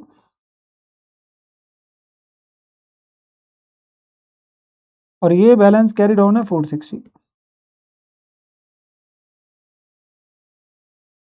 तो आपकी करंट ईयर की प्रोविजन आ जाएगी बाय पीएनएल, मतलब करंट ईयर आपने कितनी डेप्शन चार्ज करी करंट ईयर की, वो बाय डेप्शन लिख दो, बाय पीएनएल लिख दे, बाय डेप्शन, और वो डेप्शन कहाँ चली जाएगी पीएनएल में। तो करंट ईयर की डेप्शन कितनी होगी 90, ये करंट ईयर की डेप्शन होगी। और इस अकाउंट से क्या आएगा, कॉस्ट वाले अकाउंट से जो परचेज करी, तो 2 आपके पास में कैश बैंक,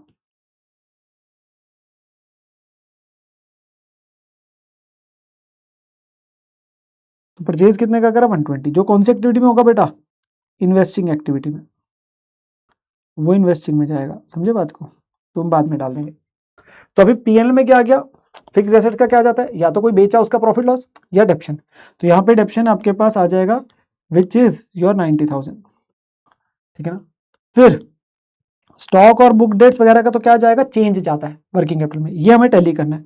अच्छा मिसलेनियस में discount on issue of shares और प्रीमियम, इनको क्या किया इस साल, राइट ऑफ किया, पूरा नहीं किया, जितना डिफरेंस है, तो डिफरेंस देखो कितना कितना राइट ऑफ किया, सर इसे 2500 राइट ऑफ किया, इसे ही 2500 राइट ऑफ किया 2500, तो इतना इतना आपके पास में राइट ऑफ हुआ है। राइट ऑफ कैसे हुआ होगा, एंट्री डली होगी ना आपके पास में, PNL to discount on issue, PNL to premium expense, तो वो राइट ऑफ करने से प्रॉफिट कम हुआ होगा पीएल में, तो हम उसे ऐड बैक कर देंगे non cash non operating items में, तो 2500 ऐड हो गया। ठीक है ना, तो ये operating profit before working capital आ जाएगा। ठीक है जी, 310 आपकी वैल्यू बन जाएगी। ठीक है ना, क्योंकि लायबिलिटी साइड में कुछ भी नहीं है।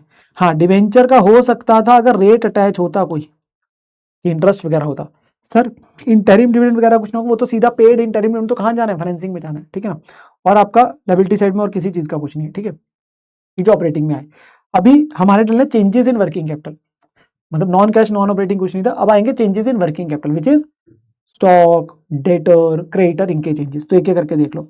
सबसे पहले स्टॉक 240 से 370 हुआ, तो 130 से इंक्रीज हो रहा है, तो 130 इंक्रीज हो रहा है तो क्या हो जाएगा, माइनस हो जाएगा। देखो इंक्रीज इन स्टॉक क्या हो गया, माइनस हो गया। फिर ऐसे ही क्या बेटा, बुक डेट मतलब डेटर 250 से 220 हुए, 20 से कम हो रहे हैं, 20 से कम हो रहे हैं, तो कम हो रहे हैं तो ऐड हो जाएगा, 20,000 आपका decrease in book debt add हो गया। देखो फिर क्रेडिटर, देखो क्रेडिटर आपके पास ये रहे फॉर गुड्स 170 से 160 हुए, कम हो रहे हैं, क्रेडिटर कम हो रहे हैं बेटा, क्रेडिटर कम हो रहे हैं, क्रेडिटर कम हो रहे हैं मतलब पेमेंट ज्यादा करी तो आपका माइनस हो जाएगा, तो डिक्रीज इन क्रेडिटर माइनस हो गया। तो ये आपके पास दोनों का माइनस करके इतना बना, वो अलग अलग करके दिखा रहे हैं। ठीक है ना, आपका finally cash generated from operation 190 आ जाएगा, 310 में 130 माइनस किया, 10 माइनस किया और 20 ऐड किया, 190 आ जाएगा। लास्ट में क्या करते हो, इनकम टैक्स पेड, अब इनकम टैक्स पेड कौन सा था, जो ओपनिंग वाला था, वो हमने बोला अब इस साल पे हुआ है जो 60,000 है, वो लास्ट में इनकम टैक्स पेड माइनस कर दोगे 60, तो इनकम टैक्स पेड 60 माइनस हो गया, आपका operating activity close. Then comes to investing activity. Investing में क्या है सर, हमने अपने पास में क्या खरीदी, हमने यहाँ पे अपने पास में खरीदी थी मशीनरी, जो आपका पीपी 120 की जो अकाउंट में आया था, तो 120 का आपका पीपी खरीदे और कुछ भी नहीं है, कोई इन्वेस्टमेंट नहीं है, कोई और खरीदी या बेची कुछ भी नहीं है, तो 120 ही आ रहा है, ठीक है ना। तो ये आ जाएगा आपका इन्वेस्टिंग में। फाइनेंसिंग में क्या क्या आएगा, देखो शेयर कैपिटल देखो 5 लाख से 6 लाख हो गया, तो शेयर कैपिटल अगर 5 से 6 है बेटा तो क्या हो गया 1 लाख का इंक्रीज, तो 1 लाख के शेयर इशू करे, 1 लाख के शेयर इशू करे तो एक इशू ऑफ शेयर आ गया 1 लाख, ठीक है। फिर रिजर्व पीएनएल का कुछ रोल नहीं है। डिवेंचर 3 लाख से 250 हुए, तो बेटा 3 लाख से 250 हुए तो 50,000 के रिडीम करे, 50 के रिडीम करे, तो 50 आपने रिडीम करे तो पेमेंट हुई, रिडम्पशन ऑफ डिवेंचर्स माइनस, ठीक है। और फाइनली आपके पास में एक और चीज आ जाएगी जो कि था हमारा इंटरिम डिविडेंड, जो मैंने बोला था इंटरिम डिविडेंड देने से आपके पास प्रॉफिट कम हुआ था ना, तो वो आपके पास पेमेंट क्या है, फाइनेंसिंग एक्टिविटी 80,000। डिवेंचर इंटरेस्ट वगैरह नहीं था तो इसलिए नहीं आया, ना वो पीएल में डाला है ही नहीं, और ना वो पेमेंट है तो वो नहीं आ रहा, तो सब कर करा के ये आ जाएगा। फाइनली तीनों का डालेंगे तो नेट आपका डिक्रीज आ गया। Opening cash and cash equivalent कितना है बेटा 80, तो क्लोजिंग आ जाएगा 60। ये रहे ओपनिंग और क्लोजिंग कैश एंड बैंक 80 और 60, तो -20 में ओपनिंग ऐड किया 80, तो क्लोजिंग किसके बराबर आ गया 60 के क्लोजिंग वैल्यू, तो ये आपका कैश फ्लो बन जाएगा। हाँ थोड़ा सा यहाँ डिफरेंट आइटम का जो जल्दी नहीं होती, प्रीलिमिनरी एक्सपेंस और ये आपको आइटम दे दी, ठीक है ना, discount on issue of share, debenture return of, तो उनको जितना राइट ऑफ हुआ उतना ही आएगा ना, उतना ही आएगा, ठीक है। तो क्वेश्चन आपका आसान था, सॉर्टेड था, यस सर। हाँ मतलब कोई कॉम्प्लेक्स यहाँ पे एडजस्टमेंट नहीं थी, थोड़ा सा बस इंस्टीट्यूट ने यहाँ पे चीजें डाल दी जो कि जनरली होती नहीं है, पर क्वेश्चन में डाल दी, तो हमने अपने पास नॉर्मल कॉन्सेप्ट क्लियर है तो हो जाएगा। हाँ जब भी कॉस्ट और एक्यूमुलेट डेप्शन के ओपनिंग क्लोजिंग दे रखा है तो बेटा कॉस्ट का अकाउंट अलग बनेगा, एक्यूमुलेट का अलग बनेगा। प्रोविजन फॉर टैक्स में कुछ नहीं बोला, तो क्लोजिंग वाला प्रोवाइड फॉर है, ओपनिंग वाला पेड है। सिंस उसने वो एप्रोप्रिएशन का पूरा ही बना के दे दिया तो हमें करंट ईयर का प्रॉफिट चाहिए था, सीधा ऐसे शुरू हो गया। नहीं तो हम क्या करते, हम डिफरेंस से शुरू होते, इंटरिम डिविडेंड पेड ऐड होता, आपके पास में जितना रिजर्व में ट्रांसफर किया वो ऐड होता, वो जरूरत ही नहीं पड़ी, ठीक है ना, वो जरूरत नहीं पड़ी। तो विद दिस आपका क्वेश्चन क्या हो जाएगा, कंप्लीट हो जाएगा। नाउ नेक्स्ट चलते हैं बेटा, आगे बढ़ते हैं। एएस नंबर 4 का है contingency and events occurring after balance sheet date, ठीक है ना, ये आपके पास क्वेश्चन आ रहा है एएस 4 का। क्वेश्चन क्या है, वो कहता है जी the board of directors of new graphics limited in board meeting held on 18 April को बोर्ड मीटिंग हुई, consider and approve the audited financial results along with the auditor report for the financial year ended 31 March 26। कहते हैं जी board of directors की board meeting हुई 18 April को, साल खत्म होने के बाद, उन्होंने इस साल के फाइनेंशियल स्टेटमेंट्स को अप्रूव किया और उन्होंने रिकमेंड करा डिविडेंड, क्योंकि प्रपोज करते हैं डिविडेंड आपका रिकमेंड करते हैं 2 rupees per share, 2 crore total shares है for the year ended 31 March 26 and if approve by the members at the forthcoming annual general meeting of the company on 18 June. तो obviously वो आपके पास propose किया जाता है और उसके अल्टीमेटली क्या होता है बेटा, डिक्लेरेशन कब होती है, एजीएम में होती है, तो वो यही बोल रहे हैं एजीएम होगी 18 जून को, वहां डिक्लेयर किया जाएगा, तो उसके बाद पे कर देंगे हम लोग। कहता है बताओ अकाउंटिंग ट्रीटमेंट क्या होगी and presentation of the said proposed dividend in the annual accounts for the year ended 31 March 26 as per applicable AS and statutory requirement. तो ये एक्चुअली में ना क्वेश्चन जो है ना, लेट मी टेल यू, ये बहुत मतलब आपका सिंपल से मैं बात बोलता हूँ, हमारा एएस 4 क्या बोलता है, हम फाइनेंशियल स्टेटमेंट कंपनीज का चैप्टर कहते हैं बेटा, प्रपोज डिविडेंड की कोई अकाउंटिंग ट्रीटमेंट नहीं होती है, हमारी एंट्री डलती कब है, जिस दिन डिविडेंड डिक्लेयर होगा। तो हम इफेक्टिवली 18 जून को जब डिक्लेयर होगा तभी कंपनी अपने पास में डिक्लेयर डिविडेंड अपने पास में लायबिलिटी रिकॉर्ड करके फिर बोला जाता है 30 डेज के अंदर पे करे तो पेमेंट करते हैं। अब इसको सिर्फ हमें क्या करना होता है, डिस्क्लोज करना होता है in the notes to accounts. तो हम पिछले साल को एंट्री नहीं डालेंगे, डिविडेंड की एंट्री कब डलती है, जिस दिन डिविडेंड डिक्लेयर होता है। 31 मार्च को कोई लायबिलिटी नहीं है, कुछ नहीं आपके पास होगा, there is no obligation which exist, ठीक है ना। प्रपोज डिविडेंड का सिर्फ हमने क्या करना है, जितना आपके पास है वो सिर्फ डिस्क्लोज किया जाता है नोट्स में, बस इतना सा पॉइंट है, ठीक है ना, इतना सा पॉइंट है। तो ये उन्होंने वो लिखा है, अमेंडमेंट आई थी बेटा 2016 में, it's mean so many years, वो मतलब पहले कुछ और ट्रीटमेंट होती थी, प्रपोज इवेंट की प्रोविजन बनाते थे, होता था, वो हमें नहीं करना। हमने सीखा यही है कि आपकी कोई अकाउंटिंग ट्रीटमेंट प्रपोज इवेंट की नहीं होती, सिर्फ डिस्क्लोज किया जाता है, एंट्री किस दिन डलती है, जिस दिन डिविडेंड डिक्लेयर होता है, यही हम बात करते हैं। तो वो डिविडेंड आपके पास में declared after the balance sheet date but before approval, वो लायबिलिटी नहीं बनता है बैलेंस शीट डेट पे, क्योंकि कोई ऑब्लिगेशन, उनको क्या करना है, सिर्फ डिस्क्लोज करना है नोट्स में, क्या करना है, डिस्क्लोज। तो ओनली इस थिंग इज लास्ट ईयर की फाइनेंशियल स्टेटमेंट डिस्क्लोजर नोट्स में होगा, नोट्स में डिस्क्लोज किया जाएगा कि इतना डिविडेंड आपके पास में प्रपोज वगैरह किया जा रहा है। तो आपके पास कोई भी प्रोविजन नहीं बनानी पड़ती, कोई प्रोविजन नहीं बनेगी, ठीक है ना। तो डिस्क्लोज किया जाएगा बस नोट्स में, और आपके पास में अकाउंटिंग कब होगी, shall not be accounted in 25-26 irrespective of the fact कि वो पर्टेन 25-26 को करें, will be paid after approval in the AGM, ठीक है ना। तो यहाँ पर पिछले साल कोई अकाउंटिंग नहीं होगी, जिस दिन डिविडेंड डिक्लेयर होता है उसी दिन एंट्री आती है, अभी सिर्फ डिस्क्लोजर होगा इन द नोट्स।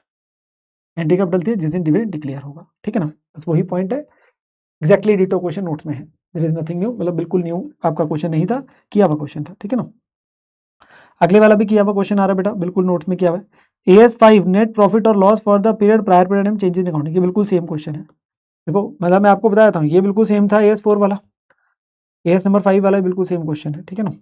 तो क्वेश्चन क्या एक बार पढ़ते हैं। वो कहता है जी, कंपनी को पता चलता है कि जो स्टॉक शीट्स है 31 मार्च 25 की, it did not include 2 pages containing details of inventory worth 20 lakh. कहते हैं जब पिछले साल की स्टॉक वैल्यूएशन करी तो उसमें हम 2 शीट स्टॉक की लेना भूल गए, जिसमें इन्वेंट्री की वैल्यू 20 लाख की थी, ठीक है ना। State how will you deal with the matter for the year ended 31 March 26।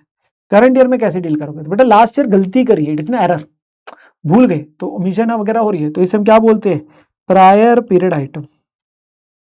अगर पिछले साल कोई गलती करी है तो उसे क्या बोलते हैं, प्रायर पीरियड आइटम। और AS नंबर 5 बोलता है कि उसको सेपरेटली डिस्क्लोज करें, नेचर एंड इम्पैक्ट जो आपके पास आता है, तो उसको आपने सेपरेटली इस साल डिस्क्लोज करना है, क्यों, ताकि यूजर्स को पता चल सके कि उसकी वजह से इस साल का प्रॉफिट लॉस में कितना फर्क आ रहा है, बस ये पॉइंट आता है, ठीक है ना। तो प्रायर पीरियड आइटम है। यहाँ पे बात जो करी गई है वो ये चीज़ है, ओमिशन ऑफ 2 पेजेस जो थी is a prior period item. Prior period item को हम इंक्लूड करते हैं PL निकालने में, ठीक है ना। तो यहाँ पे इम्पैक्ट क्या होता है कि हमें ऑब्जेक्टिव ये है कि उसका इफेक्ट देना करंट ईयर के प्रॉफिट लॉस पे, तो वह अपने पास ओपनिंग स्टॉक वगैरह बढ़ा देंगे, आप अलग से सेपरेटली दिखा देंगे, बट इम्पैक्ट उसको अलग से दिखाना है, नेचर एंड अमाउंट जो है is to be separately disclose, वो हमें बताना होता है। प्रायर पीरियड आइटम है जो हमने लास्ट ईयर गलती करी, बस ये क्वेश्चन था। देन अगला क्वेश्चन है AS7 का कंस्ट्रक्शन कॉन्ट्रैक्ट का, ठीक है जी। क्वेश्चन क्या एक बार पढ़ते हैं। क्वेश्चन कहता है, a company has undertaken a contract to construct railway over bridge which is expected to be completed in 3 year. तो 3 साल में हम ब्रिज बना के अपने पास जो है कंस्ट्रक्ट कर रहे हैं रेलवे ओवर ब्रिज, ठीक है ना, वो आपके पास बनेगा। समरी ऑफ द डाटा दे रखा है, वैल्यूज इन लैक्स है। इनिशियल अमाउंट ऑफ रेवेन्यू जो कॉन्ट्रैक्ट में एग्री किया गया, बेटा कितना किया गया, 750 750 और 750, ये हमारे पास इनिशियल अमाउंट है। कुछ वेरिएशन भी है, वेरिएशन में बताया कुछ नहीं, बट सिंपल समझ लो, उसने वेरिएशन में प्लस माइनस कुछ भी हो सकता है, तो वो आपके पास कुछ नहीं बोल रहा, प्लस होगा फिर, ठीक है ना। बोलता माइनस है तो हम बात कर लेते हैं, ठीक है ना। फिर कहते हैं कितना खर्चा रिपोर्टिंग रेट तक लग चुका है, कितना खर्चा और लगेगा, एक्चुअल कितना लग गया, कितना लगेगा। और कह रहा है material at site to be use in the subsequent year included in contract cost of. उसने बोला कुछ आपके पास में मटेरियल जो बचा रहेगा, तो क्लोजिंग स्टॉक में जो बचा रहेगा जो अगले साल लगेगा, तो वो आपके पास इतना इतना आपके पास दे रहा है उसने, ठीक है ना। तो उसे हम माइनस कर देते हैं इफेक्टिवली। कह रहा बताओ कितना रेवेन्यू, कितना एक्सपेंसेस और कितना प्रॉफिट रिकॉर्ड होगा स्टेटमेंट ऑफ PL में हर साल के अंदर में, कितना कितना आपके पास बनता है। अब यहाँ पे सिंपल सा होता है, हमारा क्या निकालते हैं सर, परसेंटेज ऑफ कंप्लीशन। वो कैसे निकलता है, cost till date divide by total estimate cost into 100, वो हमारा फॉर्मूला है, ठीक है ना। तो अब यहाँ पर सबसे पहले बेटा परसेंटेज ऑफ कंप्लीशन निकाला है, फिर हम अपने पास बात करेंगे, ठीक है ना। तो जो परसेंटेज ऑफ कंप्लीशन है, ये तो देखो रेवेन्यू वाला पार्ट आ गया, रेवेन्यू वाला उससे लेना देना नहीं है, ये तो 750 है, 800 है, 800 है, ये तो टोटल रेवेन्यू हो गया वेरिएशन ऐड करके। पर हमें खर्चे को देखो, टोटल एस्टिमेट कॉस्ट। अब देखो टोटल खर्चा कितना हो चुका है हमारा 240, कितना और लगना है 460, कितना और लगना है 460, तो 240 प्लस 460 टोटल में कितना लगेगा 700। ये टोटल निकाल रहा हूं, अभी करंट ईयर की नहीं बात कर रहा हूं, क्योंकि आप बोलेंगे सर मटेरियल माइनस करो, बेटा मटेरियल का अगर इस साल माइनस करूंगा तो अगले में ऐड भी तो करूंगा ना। अब यहाँ तो 2 तरीके हैं इसको करने के, मैं वो बता देता हूँ, बट यहाँ पे सिर्फ डिनोमिनेटर निकालने के लिए ऐसा किया गया, ठीक है ना। और जो करंट ईयर का खर्चा वो कितना होगा, 240 में से 65 माइनस करोगे, देखो करंट ईयर का 175 ही लिखा है, तो आपका फॉर्मूला क्या बना, कितना खर्चा इस साल तक लग चुका है, कितना टोटल में लगेगा इनटू 100, तो 25% काम कंप्लीट हुआ है। या आप क्या करते, आप पहले बोलते सर न्यूमरेटर बनता सिंपली 240 माइनस जो हमारा बच गया था 175, और टोटल कितना लगना है सर, टोटल में उसने बोला था 460, तो हमारे पास 175 जो है वो लगा करंट ईयर में, 460 और लगना है, और जो मटेरियल इस साल से अगले साल उठ के जा रहा है वो भी तो आ जाएगा ना 65, तो वो 700 बनता। आप ऐसे कर लेते, मतलब जनरली क्या बोलते हैं, आपके पास cost till date divide by total estimate cost. अब बस ये क्या हो रहा है, ये 700 निकालने के लिए वो 240 लिया हुआ, यहाँ पे नहीं माइनस किया हुआ, वही चीज आ रही है, ठीक है, क्योंकि वो क्लोजिंग स्टॉक जो बचा रह गया वो कॉस्ट टिल डेट के समय माइनस कर दिया गया है, वो कर दिया गया, ऐसा नहीं है कि नहीं किया गया, ठीक है ना, वो कर दिया गया है। थोड़ा सा बच्चों के लैंग्वेज की वजह से कंफ्यूजन आती है, तो मैं इसलिए मुझे है कि मैं उसे क्लियर कर दूं। मोस्ट ऑफ द क्वेश्चन में language is very much clear in the question, इसमें हल्की सी बच्चों को एम्बिग्यूअस लग रही है, इसी वजह से मैं उसको क्लियर कर रहा हूं। तो ऐसे दिखा सकते हो कि 175 आपका लग गया है, 240 में 65, अब 175 प्लस जो 460 और लगना है, और जो इस साल से मटेरियल उठ के जा रहा है वो करके आपका 700, तो बन वही रहा है 25%, ठीक है। सेम अगले साल करोगे, अगले साल कितना है 520 है, 180 और लगना है, तो 520 और 180 मिला के 700 है टोटल में, ये टोटल है डिनोमिनेटर के एंगल से आगे।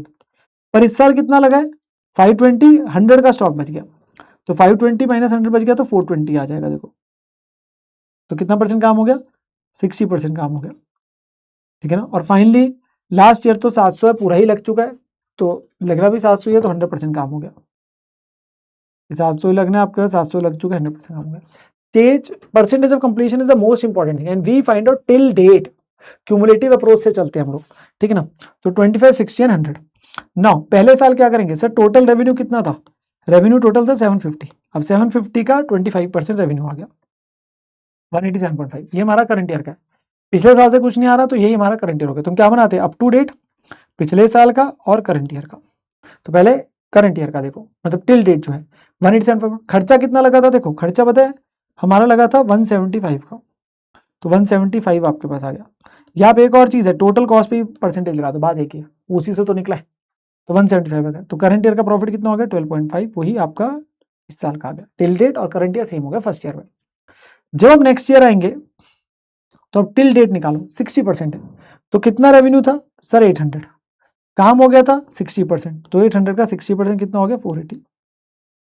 टिल डेट कितना खर्चा कर चुके हैं सर, 520 में से 100 हटा दिया था क्योंकि बच गया था, तो 420 का खर्चा लगा, तो 420 माइनस हो गया, तो ये टिल डेट प्रॉफिट बन गया 60।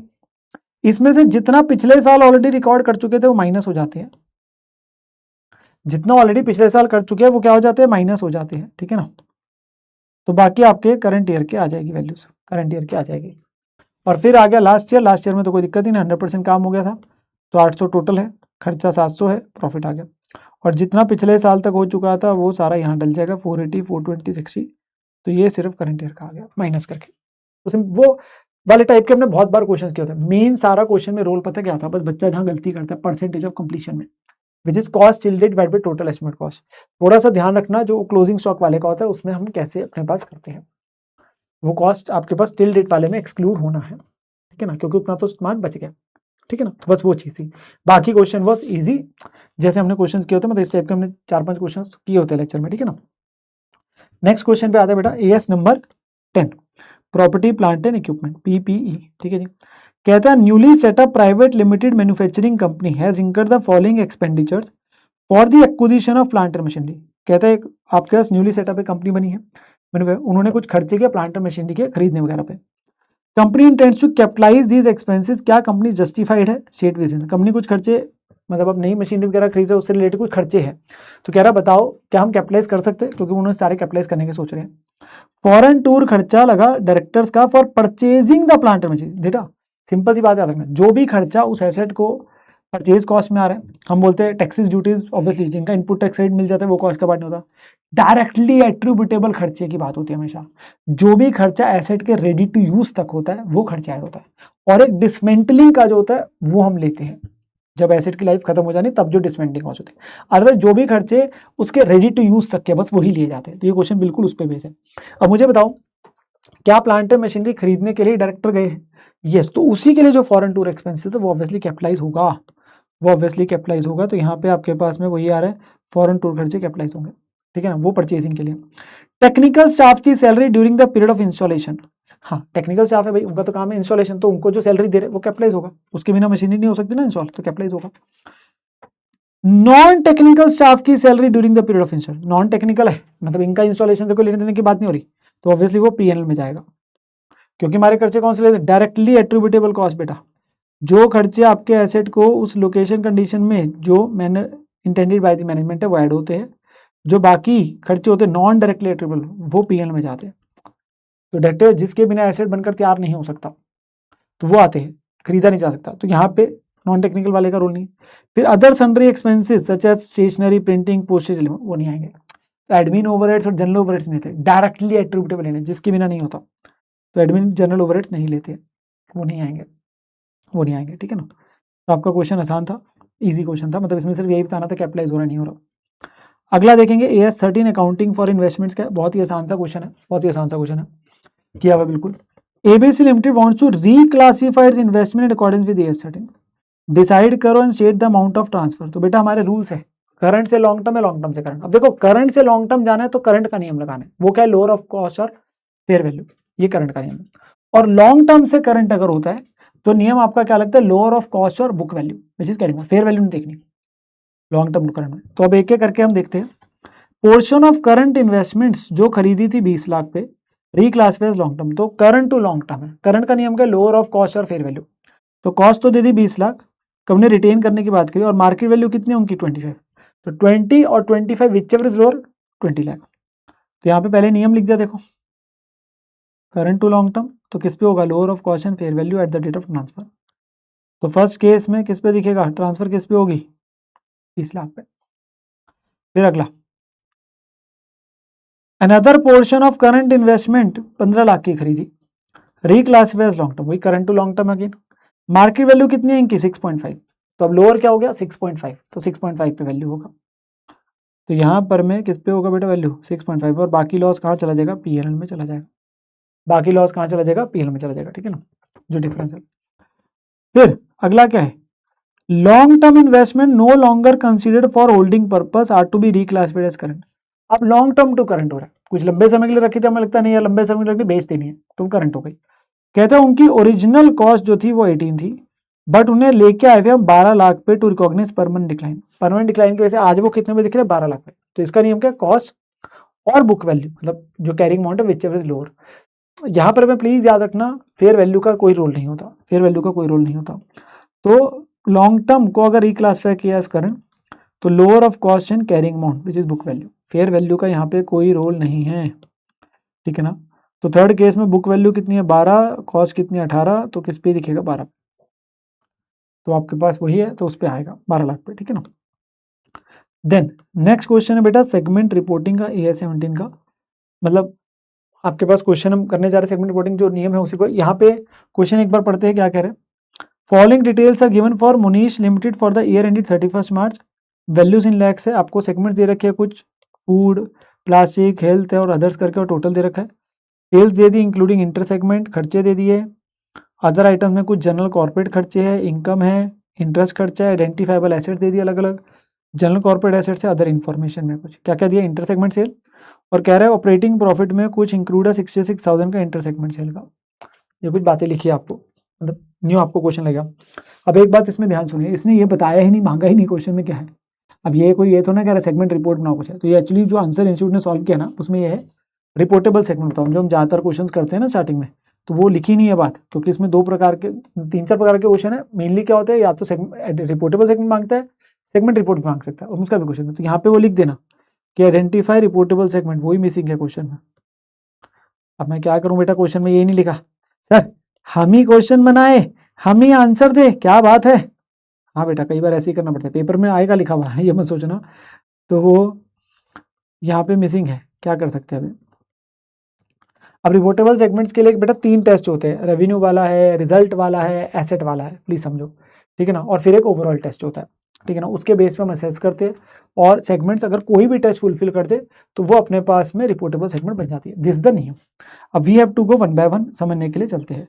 सबसे पहले रेवेन्यू की जब बात आती है, तो रेवेन्यू में ना ये देखो टोटल दे रखी है इंक्लूडिंग इंटर सेगमेंट।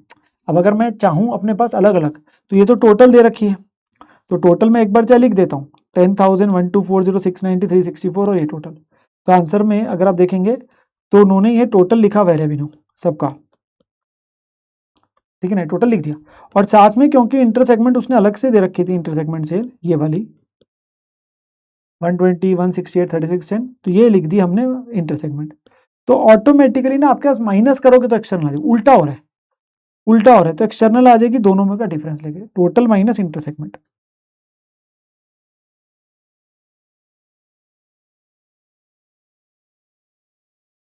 तो ये वैल्यूज आपकी माइनस करके आएगी। तो ये इंटरसेगमेंट है, मतलब ये एक्सटर्नल सेल है, ये इंटरसेगमेंट है और टोटल आ गई। अब हमारा अगर मैं देखूं जो सबसे पहला टेस्ट होता है रेवेन्यू वाला, वो क्या बोलता है, हमने यहाँ पे टोटल के हिसाब से लेना था। आप यही बोलेंगे मुझे सर टोटल था तो हमें जरूरत क्या थी स्प्लिट करने की। बेटा पर ओवरऑल टेस्ट के लिए सिर्फ एक्सटर्नल लेते हैं ना। जब हम इंडिविजुअली चेक करने का रेवेन्यू वाला टेस्ट लगाते हैं तो हम अपने पास किस पे लगाते हैं, टोटल पे लगाते हैं। अब टोटल रेवेन्यू कितना 12294, उसका 10% कितना हो गया 1229, इसका 10% कितना हो गया 1229।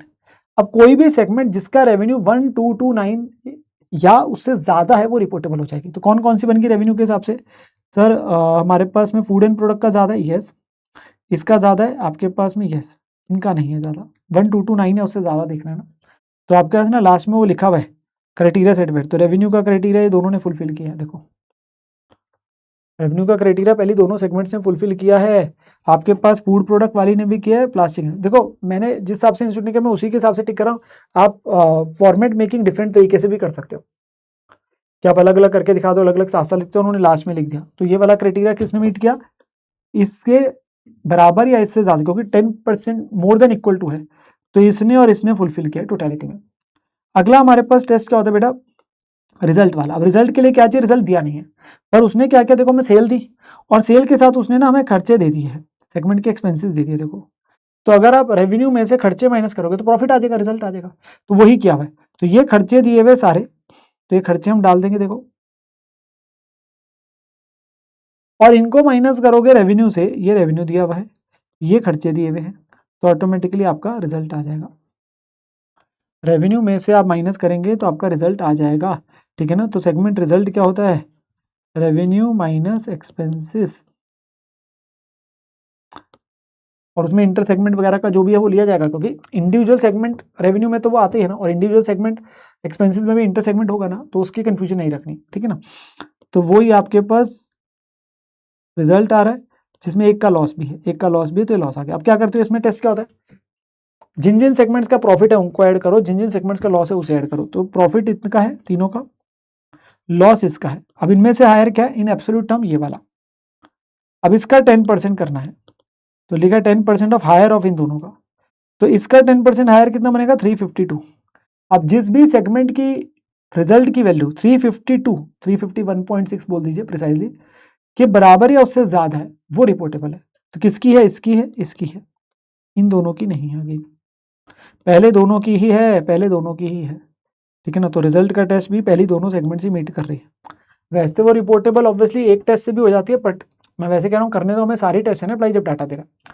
फिर आता है बेटा तीसरा टेस्ट सेगमेंट एसेट। अब जब सेगमेंट एसेट की बात आती है, प्लीज समझो इस क्वेश्चन के अंदर बहुत सारा इररिलेवेंट डाटा है।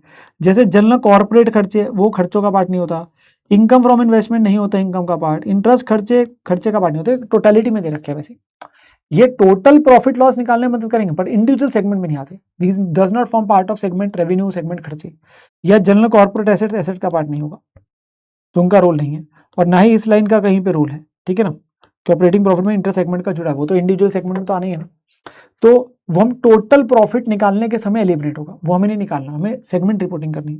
तो अब समझो, अब एसेट्स कितने ये दे रखे, इंडिविजुअल एसेट्स, इंडिविजुअल एसेट्स ये रहे, तो इस पर वही टेस्ट लेगा, इसका 10% करोगे और चेक कर लेंगे, बस वो वैल्यू करनी है।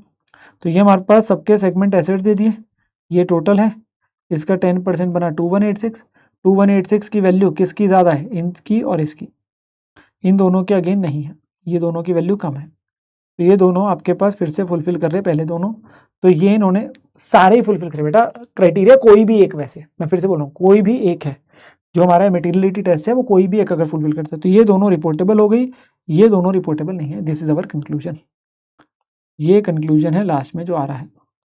अच्छा, बट अगर आपकी टोटल सेगमेंट में से सिर्फ कुछ सेगमेंट्स रिपोर्टेबल होती है और क्वेश्चन में आपकी सेल्स जो दे रखी है वो आपको बता रखी है ना, जैसे यहाँ पे एक्सटर्नल इंटर सेगमेंट, जब कम सेगमेंट्स होते हैं तो हम अपना ओवरऑल टेस्ट भी लगाते हैं। ओवरऑल टेस्ट क्या बोलता है कि एक्सटर्नल सेल का, कि एटलीस्ट जो रिपोर्टेबल सेगमेंट्स है वो कम से कम 75% ऑफ दी जो टोटल एक्सटर्नल सेल्स है उसको सेटिस्फाई करें। तो मेरे को बताओ जो हमारी रिपोर्टेबल सेगमेंट्स है वो कौन सी, ये दोनों है, इनकी एक्सटर्नल सेल कितनी है, ये वाली है, इसलिए हमने निकाली थी। रेवेन्यू टेस्ट के लिए जरूरत नहीं थी पर इसके लिए जरूरत है। तो 9880 और 1072, तो 9880 और 1072 तो ये एक्सटर्नल रेवेन्यू है of the reportable segment 98801072 10952 as a percentage of total external sale लेना है। यहाँ इंस्टीट्यूट ने गलती करी है, मेरे को गलती बताने में कोई दिक्कत नहीं है, क्योंकि आप एक्सटर्नल लोगे तो as a percent of external लोगे ना, तो 11960 के बदले कितना बना, यहाँ गलती लिखा है 11960, उन्होंने टोटल ले लिया भाई, एक्सटर्नल में एक्सटर्नल लोगे तो वो कितने परसेंट बनता है। वैसे इसको करने का आसान तरीका क्या था, आपकी टोटल एक्सटर्नल सेल है 11960 और उसका 75% बनता है कितना 8970। अब जो हमारी रिपोर्टेबल सेगमेंट्स है, क्या उनका रेवेन्यू जो एक्सटर्नल रेवेन्यू है क्या इस वैल्यू से ज्यादा है, द आंसर इज यस। तो हमें कोई और सेगमेंट सिलेक्ट करने की जरूरत नहीं है। हाँ, अगर जो हमारी रिपोर्टेबल सेगमेंट्स है उनका एक्सटर्नल रेवेन्यू जो है इस वैल्यू से कम बनता है 8970 से, तो हम बस आंसर लिखते कि entity needs to select further reportable segment, पर क्योंकि ये ज्यादा आ गया। तो अगर आप या तो परसेंटेज निकालो, तो परसेंटेज कैसे निकालोगे, जो इनका है डिवाइडेड बाय टोटल एक्सटर्नल, तो वो आपकी परसेंटेज जो बनेगी बेटा बनेगी 10952 डिवाइडेड बाय 11960 परसेंटेज 91.57%। तो क्योंकि वो 75% से ज्यादा है तो इसलिए आपके पास कोई और सेगमेंट की रिपोर्टेबल आपके पास आवश्यकता नहीं है, ठीक है ना। तो हमने क्या है, ओवरऑल टेस्ट क्या होता है, आपका आंसर आ गया। सिंस सारी सेगमेंट्स रिपोर्टेबल नहीं है, कुछ ही है, तो हम ओवरऑल टेस्ट लगाते हैं जब वो आपको बाइफर्केशन दे रहे हैं। तो ये सिर्फ एक्सटर्नल सेल पे आता है कि आप क्या करेंगे, जो टोटल एक्सटर्नल सेल है उसका 75% करके देख लो, जो ये वाला तरीका है। अब हम देखेंगे कि जो हमने रिपोर्टेबल सेगमेंट्स है उनका एक्सटर्नल रेवेन्यू कितना है। अगर वो उसके विद इन है, पहले ही ज्यादा हो चुका है, फिर आपको कोई दिक्कत, फिर और कोई सिलेक्ट नहीं करनी। जैसे यहाँ पे ये वैल्यू इससे ज्यादा ही थी, बट अगर कम होती तो हम बोलते हैं सिलेक्ट फर्दर सेगमेंट्स, और सेगमेंट्स भी रिपोर्टेबल बनाओ। ये हमें AS17 कहता है, ये हमें AS17 बोलता है बेटा, ठीक है ना बात। Yes sir. तो क्वेश्चन आपका क्लियर हो जाएगा, समझ आ जाएगा, ठीक है ना। मतलब आई कैन से एक ऐसा क्वेश्चन जो मतलब मैं चाहता हूँ कि आप पेपर से पहले भी देख जाओ, क्योंकि डाटा थोड़ा डिफरेंट तरीके से प्रेजेंट किया हुआ है, इस वजह से मतलब आप अपने पास इसे इंपॉर्टेंट मार्क करके रख सकते हो। फिर अगला क्वेश्चन आ रहा है बेटा AS18 का रिलेटेड पार्टी डिस्क्लोजर्स का। आसान सा क्वेश्चन है ये, मतलब किया हुआ है पहले भी, किया हुआ है हमने क्वेश्चन, ठीक है ना, ऑलरेडी कवर्ड है नोट्स में। A Limited has a corporate communication department which centralizes the public relation function for the whole group of A Limited and its subsidiaries। तो इनका कॉर्पोरेट कम्युनिकेशन डिपार्टमेंट है जो आपके पास पूरे ग्रुप को सर्विस दे रहा है, A Limited भी और उनकी सब्सिडरीज भी। कोई charges are no charges are levied by the A Limited और subsidiaries and accordingly these transactions are not given accounting recognition. कहते हैं क्योंकि सेंट्रलाइज है ना, हमारी सब्सिडरीज को बेनिफिट मिल रहा है, हम सब्सिडरी से ना इसके कोई पैसे नहीं चार्ज कर रहे, the holding is not charging anything, तो इसकी वैल्यू जीरो, हम इसकी कोई अकाउंटिंग नहीं कर रहे, ठीक है ना। अब वो हमसे क्या पूछता है, would this constitute related party transaction requiring, जिसका डिस्क्लोजर देना पड़ेगा AS18 के हिसाब से in stand alone financial. Obviously stand alone बोलेगा, पता है क्यों, कंसोलिडेटेड में तो आपस की कैंसिल आउट हो जाती है ना, कंसोलिडेटेड में कैंसिल हो तो बात तो सवाल ही नहीं उठेगा आपस की। मेन तो चीज है स्टैंड अलोन में, इंडिविजुअली में क्या आएगा वो, the answer is yes. Sir क्यों, वैल्यू तो है नहीं बेटा, हमारा पर्पस वैल्यू नहीं है, जो हमारी परिभाषा है रिलेटेड पार्टी ट्रांजेक्शन की, प्लीज समझना वो क्या है। तो हमारे पास रिलेटेड पार्टी ट्रांजेक्शन जो है वो है transfer of resources your obligation between parties regardless of whether or not price is charge or not. मतलब आपकी तरफ से कुछ रिसोर्स चार्ज हो रहा है, ऑब्लिगेशन है, चाहे आप उसके पैसे, आप गुड्स खरीद रहे हो, बेच रहे हो, आपने कोई सर्विस दी, सर्विस ली, लोन लिया, लोन दिया, कोई कमीशन है आपके पास में, कोई भी ट्रांजेक्शन हो रही है, ठीक है ना। बट आप उसके चाहे पैसे चार्ज करो नहीं करो अलग बात है, अपनी तरफ फ्री में दे रहे हो, बट आपका सर्विस तो प्रदान करी ना, तो अब वो एक रिलेटेड पार्टी ट्रांजेक्शन और उसका डिस्क्लोजर होगा, तो there is transfer of resource from A Limited to subsidiaries, आप सर्विस दे रहे हो चाहे उसका कोई भी पैसा चार्ज नहीं किया, तो it will be considered related party transaction और उसका डिस्क्लोजर किया जाएगा, बिल्कुल किया जाएगा, ठीक है ना, उसमें कोई दो राय नहीं है, ठीक है ना। देन अगला क्वेश्चन हमारा आ रहा है बेटा AS19 लीज का। इस क्वेश्चन से इंस्टीट्यूट को एक अलग लेवल का प्यार हो चुका है, क्या हो चुका है, प्यार हो चुका है, क्योंकि क्वेश्चन इंस्टीट्यूट ने बेटा सितंबर 25 RTP, जैन 26 RTP 2 बार डाल चुके हैं, इस बार सितंबर 26 RTP में डाल दिया, ठीक है ना, प्यार हो चुका है एक अलग लेवल का। तो हम फिर भी अपने पास डिस्कशन कर लेते हैं, ठीक है ना, बार बार सेम क्वेश्चन डाल रहे हैं, ठीक है ना, सेल एंड लीज बैक को लेके क्वेश्चन है, तो एक बार देख लेते हैं क्वेश्चन क्या कह रहा है। 1 अप्रैल 2025 को मानसी लिमिटेड ने प्लांट बेचा बेटा कितने का, 850 to 800 का। कैरिंग अमाउंट प्लांट का उस दिन वैसे कितने है, 180 है, मतलब उसकी जो बुक वैल्यू 180 है। Sale was a part of the package under which Aakash limited lease the asset to Mansi limited, हमने उसको बेचा आकाश लिमिटेड को, उसने हमें वही एसेट लीज पे दे दिया कितने सालों के लिए? 8 साल के लिए। कितने सालों के लिए? 8 साल के लिए। तो बेटा यहाँ पे क्या हुआ है, पहले मानसी लिमिटेड है और एक है आकाश लिमिटेड, ठीक है। यहां से एसेट पहले बेचा जा रहा है, फिर वो एसेट आपसे लीज पे लिया जा रहा है।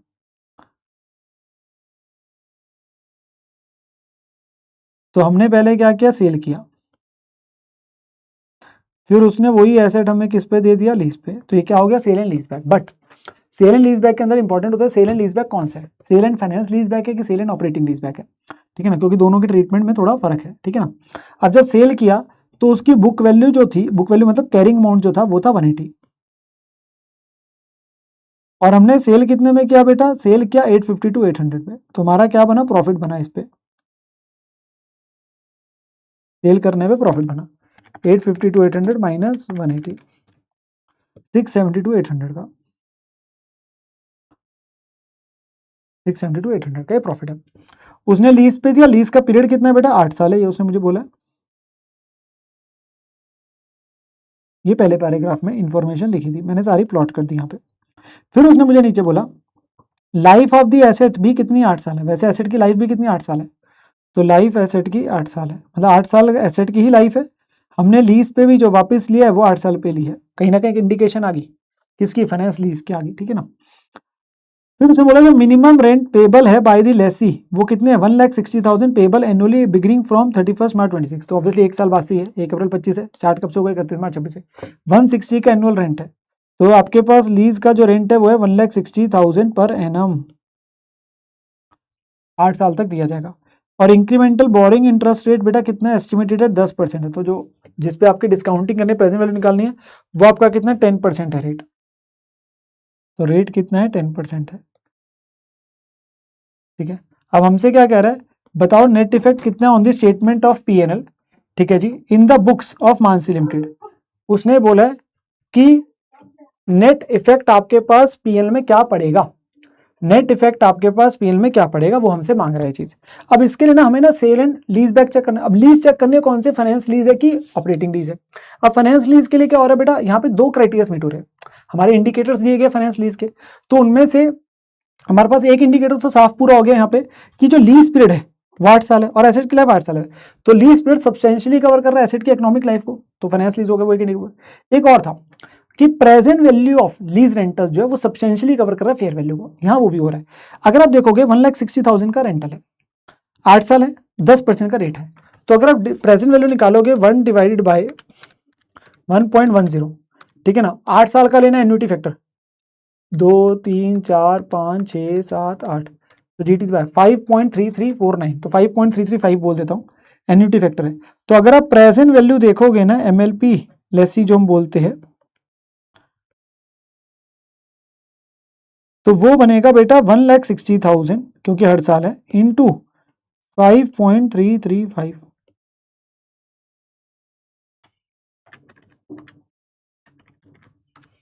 853,600।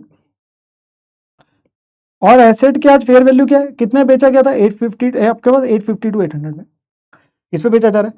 क्या ये इसको सब्सटेंशियली कवर कर रहा है? यस, ये तो पूरा ही ऑलमोस्ट, पूरे ऑलमोस्ट। तो मेरे को ये बताओ क्या सब्सटेंशियली कवर कर रहा था? लाइफ वाला पूरा हो रहा था? यस। एक और कंडीशन पूरी होगी तो एक और बन गया फाइनेंस लीज बन गया। तो क्या ट्रीटमेंट लगेगी? Sale and finance lease back वाली। तो सबसे पहले तो यहाँ पे ना वही बताया हुआ है, हमें कैलकुलेशन के लिए पहले चेक करना पड़ेगा कि लीज कौन सी है। लीज टर्म 8 साल था, तो ये चेकिंग यहाँ पे हो रही है, ठीक है ना। लीज टर्म 8 साल था जो कवर कर रहा था इंटायर लाइफ को, तो ये कंडीशन ये मीट होगी। और इंसेप्शन पे जो प्रेजेंट वैल्यू आ रही थी लीज पेमेंट्स की वो इतनी आ रही थी, अभी हमने निकाली, ठीक है, और वो सब्सटेंशियली कवर कर रहा है फेयर वैल्यू को। तो ये कौन सी लीज बन गई? फाइनेंस लीज बन गई। तो this is sale and finance lease back. अब जब sale and finance lease back होता है तो हमें क्या बोलता है? बड़ी सिंपल सी बात बोलता है। Sale and operative lease back में तो कुछ बाइफर्केशन करते थे, हम बोलते थे इम्पेयरमेंट लॉस है, जैसे हम बोलते थे डेफर्ड इनकम आता था, ऐसे बोलते हैं डिफरेंस की ट्रीटमेंट करते, 3 हिस्सों में बांटते थे। यहाँ बहुत आसान ट्रीटमेंट है। ये कहता है एसेट को बेचने पे जो भी प्रॉफिट लॉस हो रहा है, एसेट को आपने बेचा तो उसके बेचने में प्रॉफिट हुआ, वो आप इमीडिएटली रिकॉर्ड नहीं करेंगे, वो आप ओवर द पीरियड बांट देंगे, आप ओवर द पीरियड बांट देंगे। इससे क्या होगा? आप इफेक्टिवली क्या कर रहे हैं, क्योंकि आपके पास आप ही का एसेट घूमकर, आप ही का जो एसेट है घूमकर आपके पास आ गया। अब आप क्या बोल रहे हो ठीक है, आप आज ही इतना प्रॉफिट रिकॉर्ड करने का सोच रहे हो और कल को आप ही के पास जब वो एसेट आ जाएगा तो आप उसको अपने पास में एक तरीके से 850 टू 800 पे एक बार दिखाने की बात करेंगे। वो आपके पास कैसे आ जाएगा, जो लोअर ऑफ प्रेजेंट वैल्यू करके, तो आप उसे अपने पास जब एसेट के तौर पे दिखाएंगे, क्योंकि फाइनेंस लीज में क्या होता है, जो लेसी होता है वो अपने बुक्स में उसे एसेट दिखाएगा। ध्यान से मैं फिर से बोलता हूँ, हो सकता है आपने पहले क्वेश्चन कभी ना सुना हो। मैंने एसेट इसको दिया, मेरा इतना प्रॉफिट रिकॉर्ड हुआ, मतलब प्रॉफिट दिख रहा है, मैंने एसेट जब वापस लिया और ये फाइनेंस लीज है, तो फाइनेंस लीज में क्या करता है सर, ये अपनी एसेट की सेल दिखाएगा, हम अपना एसेट ऑन लीज अपनी किताब में एसेट रिकॉर्ड करेंगे और हम एंट्री किस पे डालते हैं, हम दिखाते हैं asset on lease to lessor, तो हम मानसी लिमिटेड एंट्री डालेगा, किस वैल्यू पे डालेगा, वो डालता है बेटा लोअर ऑफ जो present value of MLP Lesi है और जो फेयर वैल्यू है, दोनों में से जो कम है, वो कितना हो 850 टू 800, तो हम अपना एसेट रिकॉर्ड करेंगे कितने पे, तो मानसी लिमिटेड एसेट दिखाएगी ऑन लीज 850 टू 800 पे, हम उस पर क्या रिकॉर्ड करेंगे, हम उस पर डेप्रिसिएशन डालेंगे ना, 8 साल का पीरियड है, तो हमारी हर साल डेप्शन आएगी। अब हम ये कि यहाँ मैन्युपुलेशन हो रही है जिसका स्टैंडर्ड प्लग इन कर रहा है, क्योंकि स्टैंडर्ड क्या कह रहा है, आपने अपना ही एसेट बेचा जिसपे आप सोच रहे हो आज ही इतना प्रॉफिट रिकॉर्ड कर रहे हो और वो आपने उससे वापस ले लिया और अब आप अगले सालों में अच्छा खासा डेप्शन का खर्चा ओवर द पीरियड बुक कर लेंगे। नॉर्मली आपका एसेट इतना था, आप ही इस्तेमाल करते हो तो आप डेप्शन इस पे क्लेम करते, अब आपने क्या किया, महंगा बेचा ताकि फर्स्ट ईयर में प्रॉफिट आ जाएगा, घूमकर वो एसेट हमारे पास आ गया और हम उस पर अगले सालों में डेप्शन ज्यादा खर्चा रिकॉर्ड कर लेंगे। वो कहते हैं रुको जरा मैं बताता हूं तुम्हारे को, स्टैंड ने बोला, तो आप अपने पास क्या करेंगे, इस एसेट के ऊपर डेप्शन तो क्लेम करेंगे 8 साल में, बट ये जो प्रॉफिट है इमीडिएटली फर्स्ट ईयर रिकॉर्ड नहीं करेंगे, इसे भी 8 सालों में ही रिकॉर्ड करा जाएगा, बस मेन पॉइंट यही है, इसे भी 8 सालों में रिकॉर्ड किया जाएगा। तो आपका एवरी ईयर पता क्या होगा, हमारा डेप्रीसिएशन का जो खर्चा रिकॉर्ड हो रहा है वो हो रहा है 850 टू 800 डिवाइडेड बाई 8,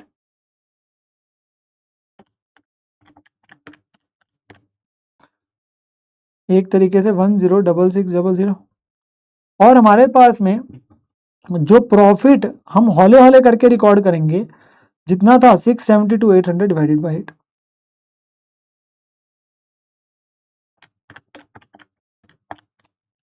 $84,100।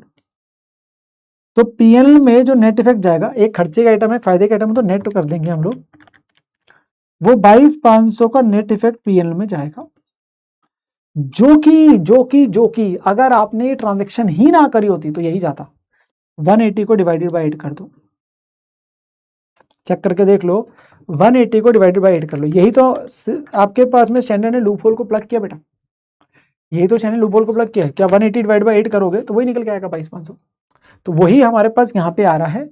बड़ा आसान सा क्वेश्चन है, ऑलरेडी हमने पहले भी किया हुआ है, ठीक है ना, तो यहाँ पर उसने यही बात बोली है, तो सेल एंड लीज बैक अगर फाइनेंस लीज है तो प्रॉफिट जो है वो आपका इमीडिएटली इनकम के तौर पे नहीं जाएगा, वो डेफर होगा और अमोर्टाइज होगा डेप्रिसिएशन की रेशियो में, एक प्रकार से ओवर 8 साल ही होगा। तो एज्यूमिंग डेप्शन ऑब्वियसली स्ट्रेट लाइन पे है, तो हमारी इतनी डेप्शन बनेगी 8 सालों की और प्रॉफिट भी आपका इतना इतना रिकॉर्ड होगा 84,100, जो मैंने दोनों बताई वैल्यूज आपको अभी, तो आपका नेट में 22,500 का इम्पैक्ट जा रहा है पीएनएल में, 22,500 का ही नेट इम्पैक्ट पीएनएल में जाएगा बेटा। तो दिस इज द क्वेश्चन जो आपका पूरा बनता है, मैंने सारी वैल्यूज लेके आपको यहाँ पे समझा दिया बेटा, सारी वैल्यूज लेके आपको समझा दिया, ठीक है ना, यस सर। फिर अगला देखते हैं बेटा कौन सा क्वेश्चन आ रहा है, AS20 अर्निंग पर शेयर का, ईपीएस का, आसान सा क्वेश्चन है, ठीक है ना, कह रहा है would completely vested options to purchase the shares of a company be included in the computation of basic EPS, BC limited has formulated a scheme for employees stock option, stock options की बात करिए ESOP की for its employees, इस साल के and में इन्होंने grant करे options to purchase 36,000 share to employees, जिसमें से options to purchase 15,000 share vest हो चुके हैं, however no options have been exercise आपके पास में, मतलब हुआ क्या, 36,000 के हमने ऑप्शन देने की बात करी, अब होता है क्या, वेस्टिंग हौले हौले करके होती है, वेस्टिंग का मतलब कंडीशंस पूरी होगी, आप पैसे दोगे तो शेयर मिल जाएंगे, बट एम्प्लॉय को ऑप्ट करना पड़ेगा, अब उसमें से आपके 15,000 तो वेस्ट हो चुके हैं, बाकी नहीं हुए, no option have been excise, मतलब उन्होंने एक्साइज नहीं करे, अभी तक खरीदे नहीं है, पैसे नहीं दिए तो अलॉट नहीं करे, कह रहे क्या ये 15,000 शेयर जो वेस्टिंग पीरियड कंप्लीट हो गया उन्हें बेसिक ईपीएस मिलेंगे, the answer is no, basic EPS में लेते हैं एक्चुअल शेयर जो इशू कर चुके हैं, एक्चुअल शेयर जो इशू करते हैं, क्या ये एक्चुअल शेयर इशू के, नहीं, ये अभी तक आपके पास सिर्फ वेस्ट हुए है, उन्होंने एक्साइज थोड़ा ना करा है, पैसा देंगे जो भी है, सिर्फ उन्होंने कंडीशंस पूरी करी है वेस्टिंग की, 2 साल 3 साल टिकने की होगी या परफॉर्मेंस की कंडीशन होगी वो पूरी करी है, but they have not been आपके पास उनको शेयर्स इशू नहीं करे गए। तो जब तक इशू नहीं है बेसिक में, हाँ डायल्यूटेड में आपके पास पूरे 36,000 आएंगे, डायल्यूटेड ईपीएस में निकालने में रोल प्ले करते हैं वो, ठीक है ना, वहां पे हम अपने पास करते हैं, बट एक्चुअल में तो बेसिक ईपीएस में कौन से लेते हो, जो एक्चुअल शेयर इशूड है, और ये नहीं आएंगे, ये नहीं आएंगे, बस यही आपके पास आंसर है। 15,000 शेयर जो वेस्ट करे गए हैं, not included in the computation of basic EPS for the year ended, वो नहीं लिए जाएंगे, ठीक है ना, बात नीचे यही लिखिए। For the purpose of calculating basic EPS, basic EPS के लिए number of equity share should be the weighted average number of equity share outstanding during the period, मतलब एक्चुअल जो शेयर्स है वो इशू करे जाते हैं। Vesting can not be considered as the share being outstanding, vesting को ही नहीं मान सकते कि शेयर आउटस्टैंडिंग रहे, तो share that have been vested would not be included in the computation of basic EPS, उन्हें नहीं लेंगे, उन्हें नहीं लेंगे, ठीक है ना।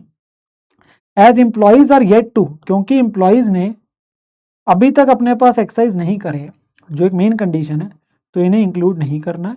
हाँ, हॉवेवर एंटायर 36,000 शेयर को कंसीडर करेंगे कि इसमें डायल्यूटेड ईपीएस में, वो डायल्यूटेड ईपीएस के समय जो आने वो तो अलग बात है, उसमें हम डिफरेंशियल करके अपने पास निकाल रहे होते हैं कि कितने सस्ते दाम पे दे रहे हैं उसके प्रोपोर्शनेट करके, वो हम डायल्यूटेड ईपीएस में लेते हैं, बेसिक में नहीं आएगा, बेसिक में नहीं आएगा। तो नया क्वेश्चन बोल सकता हूँ, बट ऑब्वियसली कॉन्सेप्चुअली डिस्कस है, ठीक है ना, और ऐसा सिमिलर टाइप का क्वेश्चन हमने किया होता है लेक्चर में, ठीक है ना, और हमने कॉन्सेप्चुअली भी सीखा होता है, तो ये क्वेश्चन मतलब एक बार हमारे पास देखना बन जाता है, ठीक है। अगला क्वेश्चन बिल्कुल डिटो किया हुआ है, पहले के आरटीपी वगैरह में भी था, इवन बुक वगैरह में सब कवर है। AS 29 का provision contingent liability and contingent asset का क्वेश्चन देखते हैं। कह रहे Saharsh limited is engage in the manufacturing of electric home appliances, the company is in the process of finalising its accounts for the year ended 31 March 25। Company जो अपने पास में accounts finalise कर रही है इस साल के 31 मार्च 25 के, एंड आपके एक्सपर्ट एडवाइस चाहिए ऑन दी फॉलोइंग इश्यूज, तो आपसे एडवाइस चाहिए, ठीक है जी, ये सर एडवाइस देने में तो बहुत आगे। Company has its plants eight 3 different location, company के 3 जगह डिफरेंट जगहों पे लोकेशन पे प्लांट्स है, उन्हें शट डाउन करना पड़ रहा है अपने एक प्लांट को due two reasons. Set plant side is under rental agreement, उसका हुआ है 31 मार्च 26 तक, देखो हमारा साल अंत हो रहा था 31 मार्च 25 को, एग्रीमेंट कब तक है 31 मार्च 26 तक, एक साल का भी हमारा एग्रीमेंट है, तो मतलब आपके पास ये ना सिमिलर टाइप की मैं बात अभी करता हूँ। चलो, रेंट हर महीने का जो हमें देना है वो 80,000 है, अगर कंपनी कैंसिल करती है एग्रीमेंट को तो उन्हें क्या पे करनी पड़ेगी, penalty, penal amount equal to 6 month rent, होता है ना, आपके पास एग्रीमेंट तो हुआ है, अगर आप बोलते कि मैं मेरे को पहले जगह खाली करनी है क्योंकि आपको नहीं चाहिए फैक्ट्री वो, तो आपको पेनल्टी देनी पड़ेगी। पेनल्टी कितनी होगी, जो आपका 6 महीने का किराया उतनी पेनल्टी आपको देनी पड़ेगी अगर आप आज ही एग्रीमेंट तोड़ना चाहते हो, वरना आप पूरे साल का किराया दो, ठीक है ना। कंपनी का ऑप्शन भी है कि वो सबलेट कर सकती है इसको कितने में, 45,000 पर मंथ, चाहे तो सबलेटिंग कर लो, मतलब आप अगर खुद नहीं यूज करना चाहते आप किसी को किराए पे दे दो। अब ये क्या होता है बेटा, ऑनरस कॉन्ट्रैक्ट, ऑनरस कॉन्ट्रैक्ट क्या होता है, जिसमें अनअवॉइडेबल कॉस्ट जो है मीटिंग द कॉन्ट्रैक्ट वो ज्यादा है, एक्सीड जो इकोनॉमिक में, मतलब ऐसी जगह पे वो आ चुके हैं जहां पे हमारा खर्चा जो है, जो नुकसान होने अनअवॉइडेबल वो ज्यादा एज पर जितना हमें उससे बेनिफिट मिलना है, अगर ऐसा होता है तो हमें उसकी क्या बनानी पड़ती है, प्रोविजन बनानी पड़ती है AS 29 के हिसाब से, AS 29 के हिसाब से। तो as per AS 29 onerous contract is a contract जिसमें unavoidable cost of meeting the obligation ज्यादा होती है जितना हमें उससे बेनिफिट मिला। अब जगह तो खाली रहेगी, जगह तो खाली रहेगी, इस्तेमाल होगी नहीं, चलो सबलेटिंग करेंगे, तो ऑब्वियसली बात है आपका सबलेटिंग करोगे तो उससे थोड़ा इतना किराया ना कंपेयर टू जितना आपने किराया देना, तो आपका खर्चा कुछ ना कुछ लगना ही लगना है, और वो ज्यादा है एज कम्पेयर टू जितना बेनिफिट मिलेगा, तो ऑनरस कॉन्ट्रैक्ट हो गया। इसमें क्या बनती है इसकी प्रोविजन, और इसमें ध्यान रखना जो आपके पास में अनअवॉइडेबल कॉस्ट है बेटा, मतलब जिसकी प्रोविजन बनाने की बात करेंगे वो क्या लेते हैं बेटा, लोअर ऑफ जो सा ऑप्शन आप खुद सोचोगे कॉमन सेंस के हिसाब से, जिस ऑप्शन में आपकी जेब से पैसा कम जाएगा आप वो ऑप्शन चूज करोगे ना भाई, जब नुकसान जिस ऑप्शन में आपको नुकसान कम होगा आप वही ऑप्शन चूज करोगे तो उसी की प्रोविजन होगी। तो lower of the net cost of fulfilling it, अगर मैं उस जगह को इस्तेमाल करता हूं, मतलब मैं उस कॉन्ट्रैक्ट को पूरा करता हूं, मैं कहता हूं मैं 1 साल अपने पास रखूंगा तो मेरी जेब से कितना जाएगा, या अगर मैं आज कॉन्ट्रैक्ट तोड़ता हूं तो मुझे कितनी पेनल्टी देनी पड़ेगी, दोनों में से जो कम है वो लूंगा। सर ऑब्वियसली बात है हम क्यों देंगे अपने पास, हम तो पेनल्टी दे देंगे, नहीं, हम खुद अगर रख रहे थे तो हम सबलेटिंग भी कर सकते थे, तो नेट मेरे को अपना इफेक्ट देखना है ना। तो अगर मैं अपने पास में पेमेंट करता कैंसिलेशन पे तो 6 महीने का किराया देना पड़ता 480, फिर तो 6 महीने का रेंट दूंगा, आज ही 6 महीने का किराया दिया और कॉन्ट्रैक्ट कैंसिल, तो 480 जाता, ठीक है ना। दूसरी तरफ है अगर मैं अपने पास कंटिन्यू करता हूं तो सबलेटिंग करूंगा, अब उसमें क्या होगा, 80,000 रेंट मैंने पार्टी को देना है, 45,000 मुझे किराया मिलेगा। तो मेरे को नेट नुकसान कितने का है, मेरी जेब से नेट कितना आउटफ्लो है, बाकी डिफरेंस इंटू 12, 35,000 टू 12 420। तो मुझे बताओ एज अ प्रूडेंट पर्सन आप कौन सा ऑप्शन फॉलो करोगे? एक जगह है आपको 480 देना पड़ेगा जगह खाली करनी, एक ऑप्शन है ऐसा जिसमें आपकी जेब से नेट में 420 जाएगा। तो बताओ आप कौन सा ऑप्शन चूज करोगे? सर 420 वाला। तो 420 का आप ऑप्शन चूज करोगे तो आपको 420 का नुकसान होगा, तो उसकी प्रोविजन बना दो, बस बात खत्म।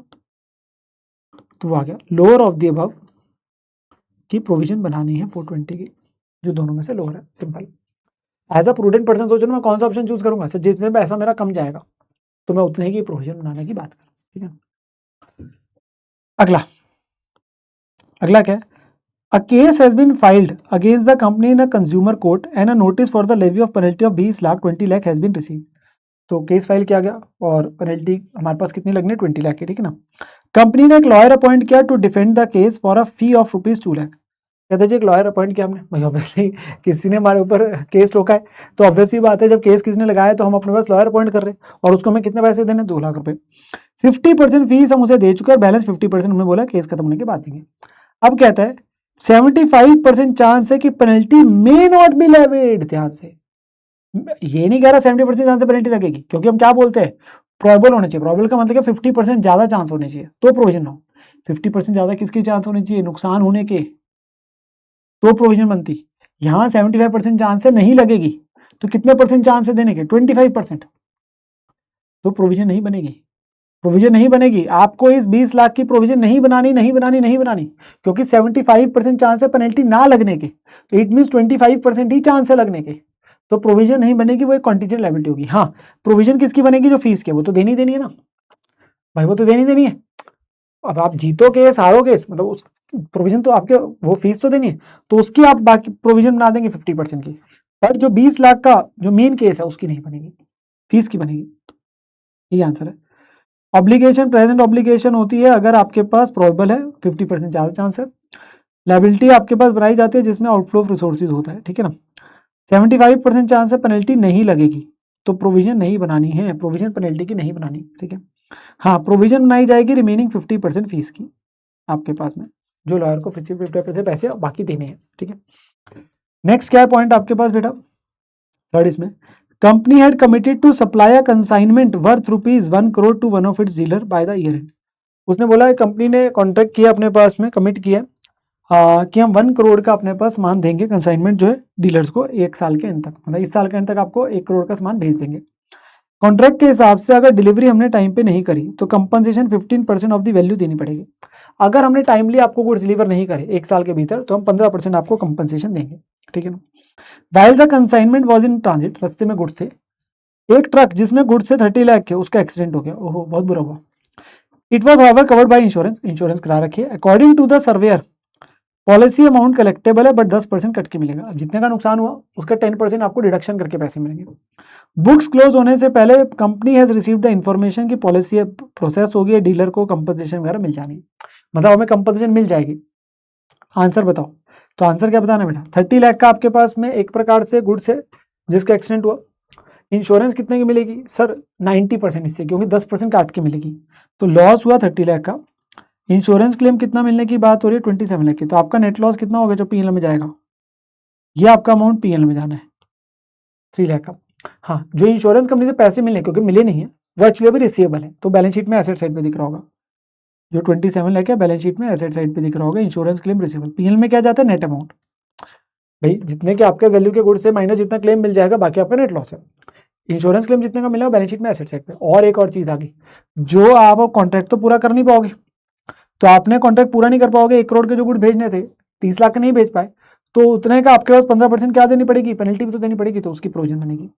तो आपके पास में 30 लाख के गुड्स जो हम नहीं दे पाए उसका 15% की प्रोविजन बनेगी, जो आपको देनी है कंपनसेशन डीलर के द्वारा, जो कंपनी को देनी पड़ेगी, क्योंकि we are not able to provide, उसको तो गुड्स नहीं मिले ना, उसको इससे क्या मतलब, एक्सीडेंट हुआ जो भी हुआ, आप उसके गुड्स डिलीवर नहीं कर पाए, so in that case you are, मतलब आपकी ऑब्लिगेशन है कि you have to give him the compensation as per the contract, penalty जो देनी है। और वो कितनी है, 30 लाख के गुड्स नहीं दे पाए, उसके बाद 15% 450।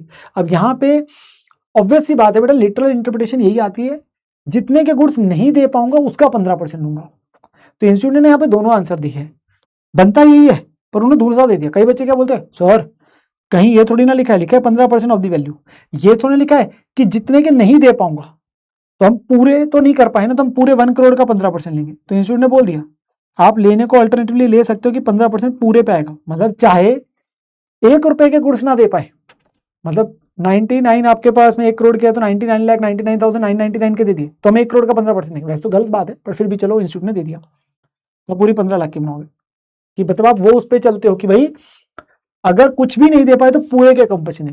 वैसे लॉजिक यही बनता है कि कॉन्ट्रैक्ट में ये होता है जितने के नहीं दे पाऊंगा उसका 15%, बट फिर भी चलो दोनों इंटरप्रिटेशन आ गई है, ठीक है ना, तो उन्होंने दोनों लिख दिया, ठीक है। Yes sir.